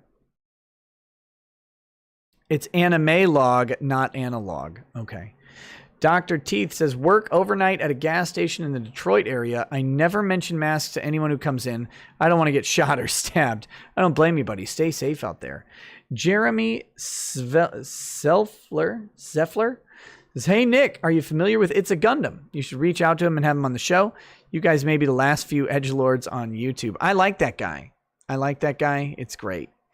Nix Hex says, Law-splaining featuring MTV Unplugged, Boomervana. Rhinosaurus Rex says, he says, Call of Duty trailer dropped today. It's Yuri Bezmenov's speech to the U.S. about Marxist subversion. Correlates to everything happening now. COD Red Pill. Remains to be seen, but that sounded great. Little Jimmy says, search inspired by actual events by Donald Trump. It's hilarious. The Bidening. We watched that. JMH016 says, did you see the decision was reversed in the James Younger case? I did. And I want to look more into it. Dragon's Treasure. By the way, the Dragon's Treasure, I tried your tea. The tea that will pierce the heavens, which I believe is an Ava reference, right? Or maybe it's a Gurren Lagann reference. I can't remember. Either way, I tried it. Phenomenal. Guys, check out the Dragon's Treasure tea. The tea that will pierce the heavens is great. It is subtle. It doesn't need sugar. It is tasty. It is soothing. It's great. Gurren Lagann. Okay, thank you. Check it out. Anyway, back to his chat. It says, with police departments standing down, can that be used as a defense in self-defense laws or any court case, any argument of there was no rule of law? Maybe. Not really. The standard, it's a fact-specific question in the totality of the circumstances. So kind of is the answer, but the standard is, are you reasonably in fear of your personal safety to the point that your reasonable fear can be transferred into a justifiable use of deadly force? It's going to be different per state. State by state will have different rulings and specific holdings on it. If the police are publicly ordered to stand down and not help, I mean, you can use that argument and say, I was reasonably in fear because I knew no cops were coming. Will it work? That remains to be seen. Dr. Teeth says, in my opinion, making prostitution illegal creates a market for human trafficking. Lawmakers who continue to block it are complicit. I fully agree. Jay Walker, welcome to Paralegal. Thank you. Phil Inselmo says, how did they determine the tissues were covered in semen on the spot? Taste test. He also says they neglected to mention their accomplices, Beefy Wang and Hung Wei Lo. Great. Thank you. Some Nobody says, notice the patriarchy throwing rich men in jail. Trico Blunt says, hey, Nick, I sent you an email about the pedophile living area in Florida. There's even a short documentary about it. It would make for a fun show since it goes over some of the stuff you've talked about. Oh, yeah, I saw that email. I'll have to get back to it. I'm even worse at emails on vacation, but yes, I did see it. Thank you for sending it. I'll look into it. Dan Platt says, Nick, they will absolutely have penetrative with you at most places. Well, thanks for the advice. I don't actually go to any massage parlor looking for sexual services. Ben Frail says, sexual hand jobs are a legal slippery slope. DCV Titan says, still don't see how you beat out Anita, which did fundraising for a Discord server. You know, those things that you can spin up for free on any computer. Look, I would need to pay for one. A Lonely Crow says, hey, Nick, can we get some West Nile, Best Nile masks so we can have trouble breathing just like our favorite lemon? Sure. I think so. I'll ask my artist to make some West Nile, Best Nile masks. Chemtrail Mix says, is exhibitionism considered public art? Maybe. Depends on the exhibitionism. Also, how much you want to bet that Robert Kraft will celebrate his victory with another freedom hand job? I can only hope so. I can only hope so. I just figured, like, don't you figure you put yourself, like, you're a billionaire. And you go to, like, what's it called? It's Orchids of Asia, right? Let's take a look at their website. Orchids of Asia. Day Spa and Massage. Jupiter, Florida.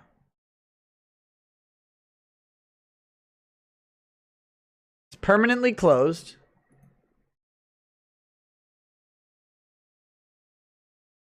Here we go. This is Orchids of Asia. Day Spa and Massage. Ooh, that looks fun. Look at these guys looking for some handies. Look at this. I like, you're a billionaire. You own the New England Patriots.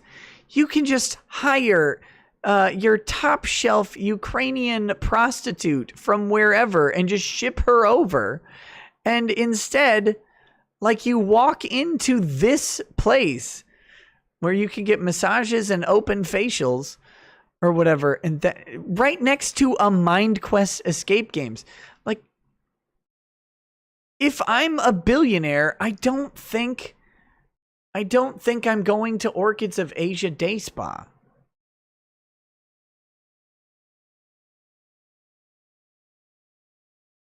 Right? Like, I picture a higher class prostitute than that.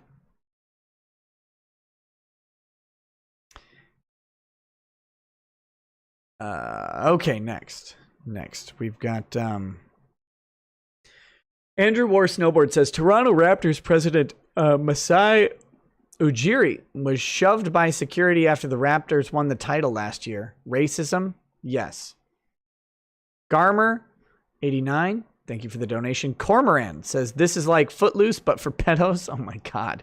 DCV Titan says, finally, a movie Maps can enjoy. Hooray. Bad Vibe says, if the videos were leaked, could that be considered revenge porn if Florida has a law for it? It would depend on the Florida law. Sergeant McSalty, like, there isn't a presumptive revenge porn law. It would have to be specifically laid out as a criminal act in the statute. Although there may be civil cause of action for it.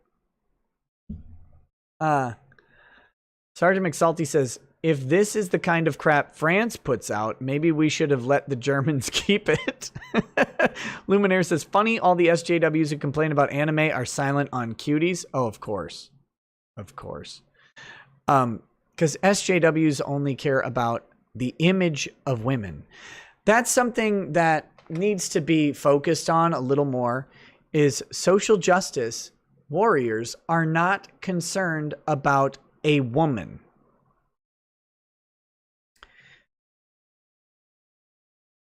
They're not concerned about a woman. They're concerned about the image of women. These are not individualists. They are collectivists. It's the same Marxist shit in just a different packaged format. And if you don't know that feminism is Marxism, it's just, go start looking at it. And same with Black Lives Matter, right? They don't care about individual Black lives. The individual Black lives don't matter. Just look, Don Lemon told Terry Crews this. It's not about that. It's about the image, the idea, the concept. Women as an image need to be protected by social justice. An individual woman doesn't deserve the protection by nature of her being a woman. The concept of women is what is important to them because they are collectivists. That's it. That's all you need to know about it. So, yeah, of course they complain about anime because anime promotes unreasonable body standards, so they say, because they're not trying hard enough for women. That's it. They don't care about Cuties because they don't care about the little girls in the movie. They could care less. They couldn't care less if those little girls are sexualized and eventually molested. They don't care. Skeetney says Hollywood is full of pedos, so they won't punish their own. Look at Ellen DeGenerate. She got away with employee abuse. Rogue says not just FBI, they need a visit from Interpol too.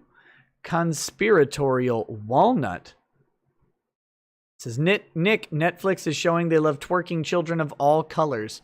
Something about what was just said now didn't seem right. Can't figure it out. Cerno says Cuties is much worse. Those are real child actors. Yeah, I agree. I agree with you. Rhinosaurus Rex says, I say we give everyone who worked on this film Thad's oil change treatment, but we use rubbing alcohol instead. Oh, God. Stooge Muffin Stuffin says, Dear pedos, please take a long walk off a short pier. JJ Joestar says, of course Cuties is from France, the same place that protects Roman Polanski. Moist John says, if you are a map, you need Adam Raceworski.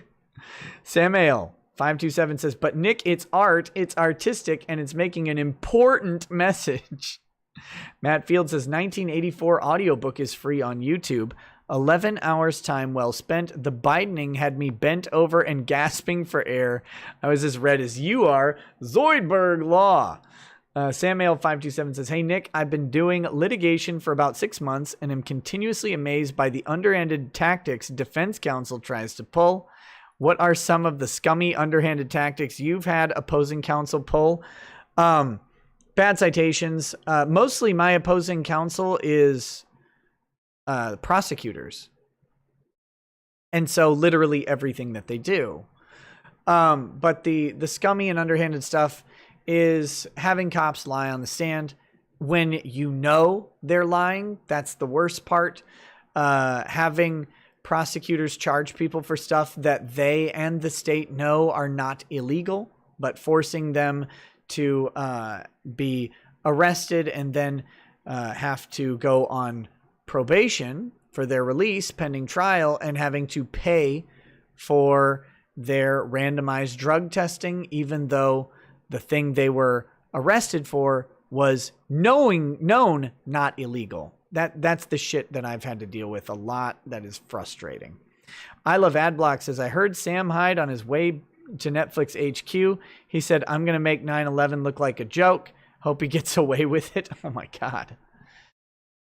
Andrew War Snowboard says, thoughts on unplanned movie pro-choice magnum opus? No idea. No idea. Gawker's Death Rattle says, the 2020 dildo Pinto hit to the rear. Watch it explode. Johnny Drake says, reparations. Bad Vibes says, Nick, I found a movie I hope is on Amazon Prime, Circle of Stone. I think there may be interest for many of us to see it. Phil Anselmo says, at least we aren't speaking German. Guys, yay progress. Bad Vibe says, maybe the Patriots owner was looking to get his own Pretty Woman, Richard Gere style. Nailed it. And then we have Crusader Saracen says, first of all, rackets, I will not allow you to say the name of Donald Trump without addressing him as Sheik or God Emperor. Second of all, you should watch some of his other campaign ads. They're all hilarious and shitposty, as they should be. As they should be. Jeff the Gamer says, so Nikki boy, you have an idea of when we might be finishing up Elfen Lied? Soon, buddy. Soon. Maybe this weekend. I gotta work it out. Robert Stratton says, saying Snowden should face no consequences is like saying police should be defunded. The ends don't justify the means. Discuss. Yeah, I'll discuss it. I fully disagree. Edward Snowden should face no consequences.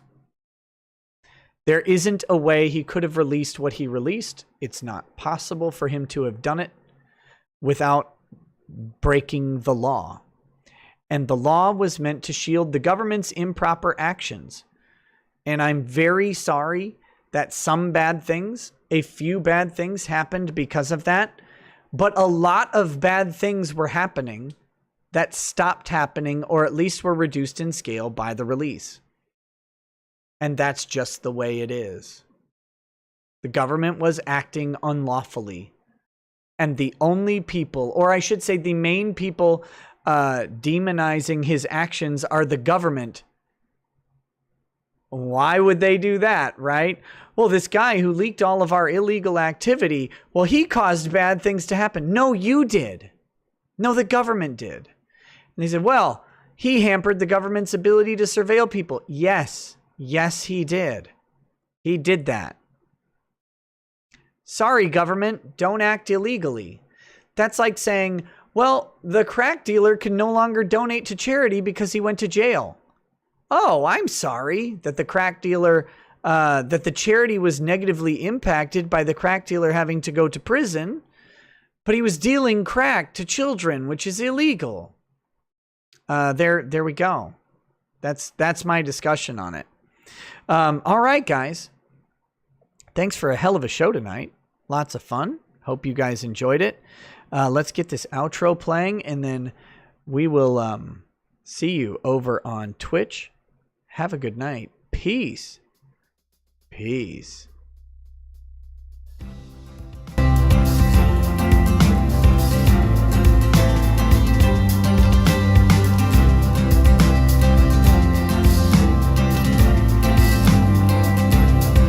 Oh, he drinks a fair bit, but you realize that it just helps get his noggin jogging along. With his glass by his side and his kids asleep tight, we'll hear some law-splaining tonight.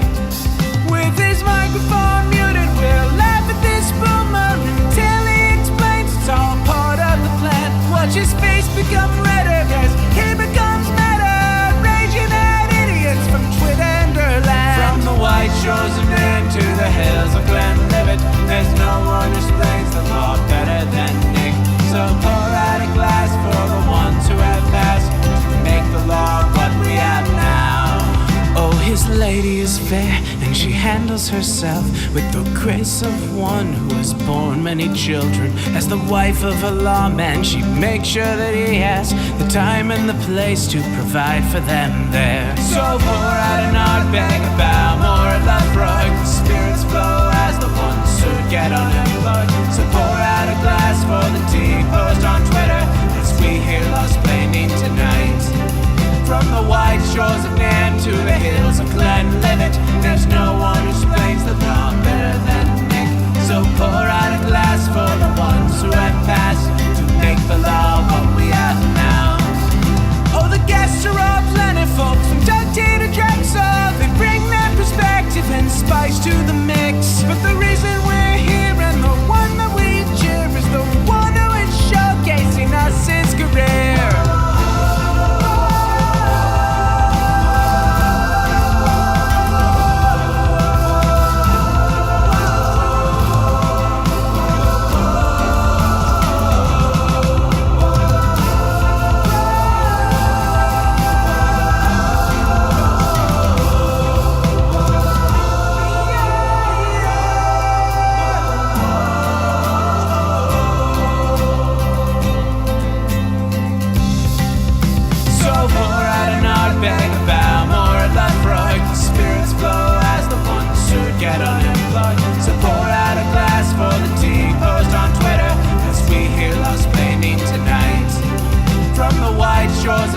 to the hills of Glenlivet. There's no one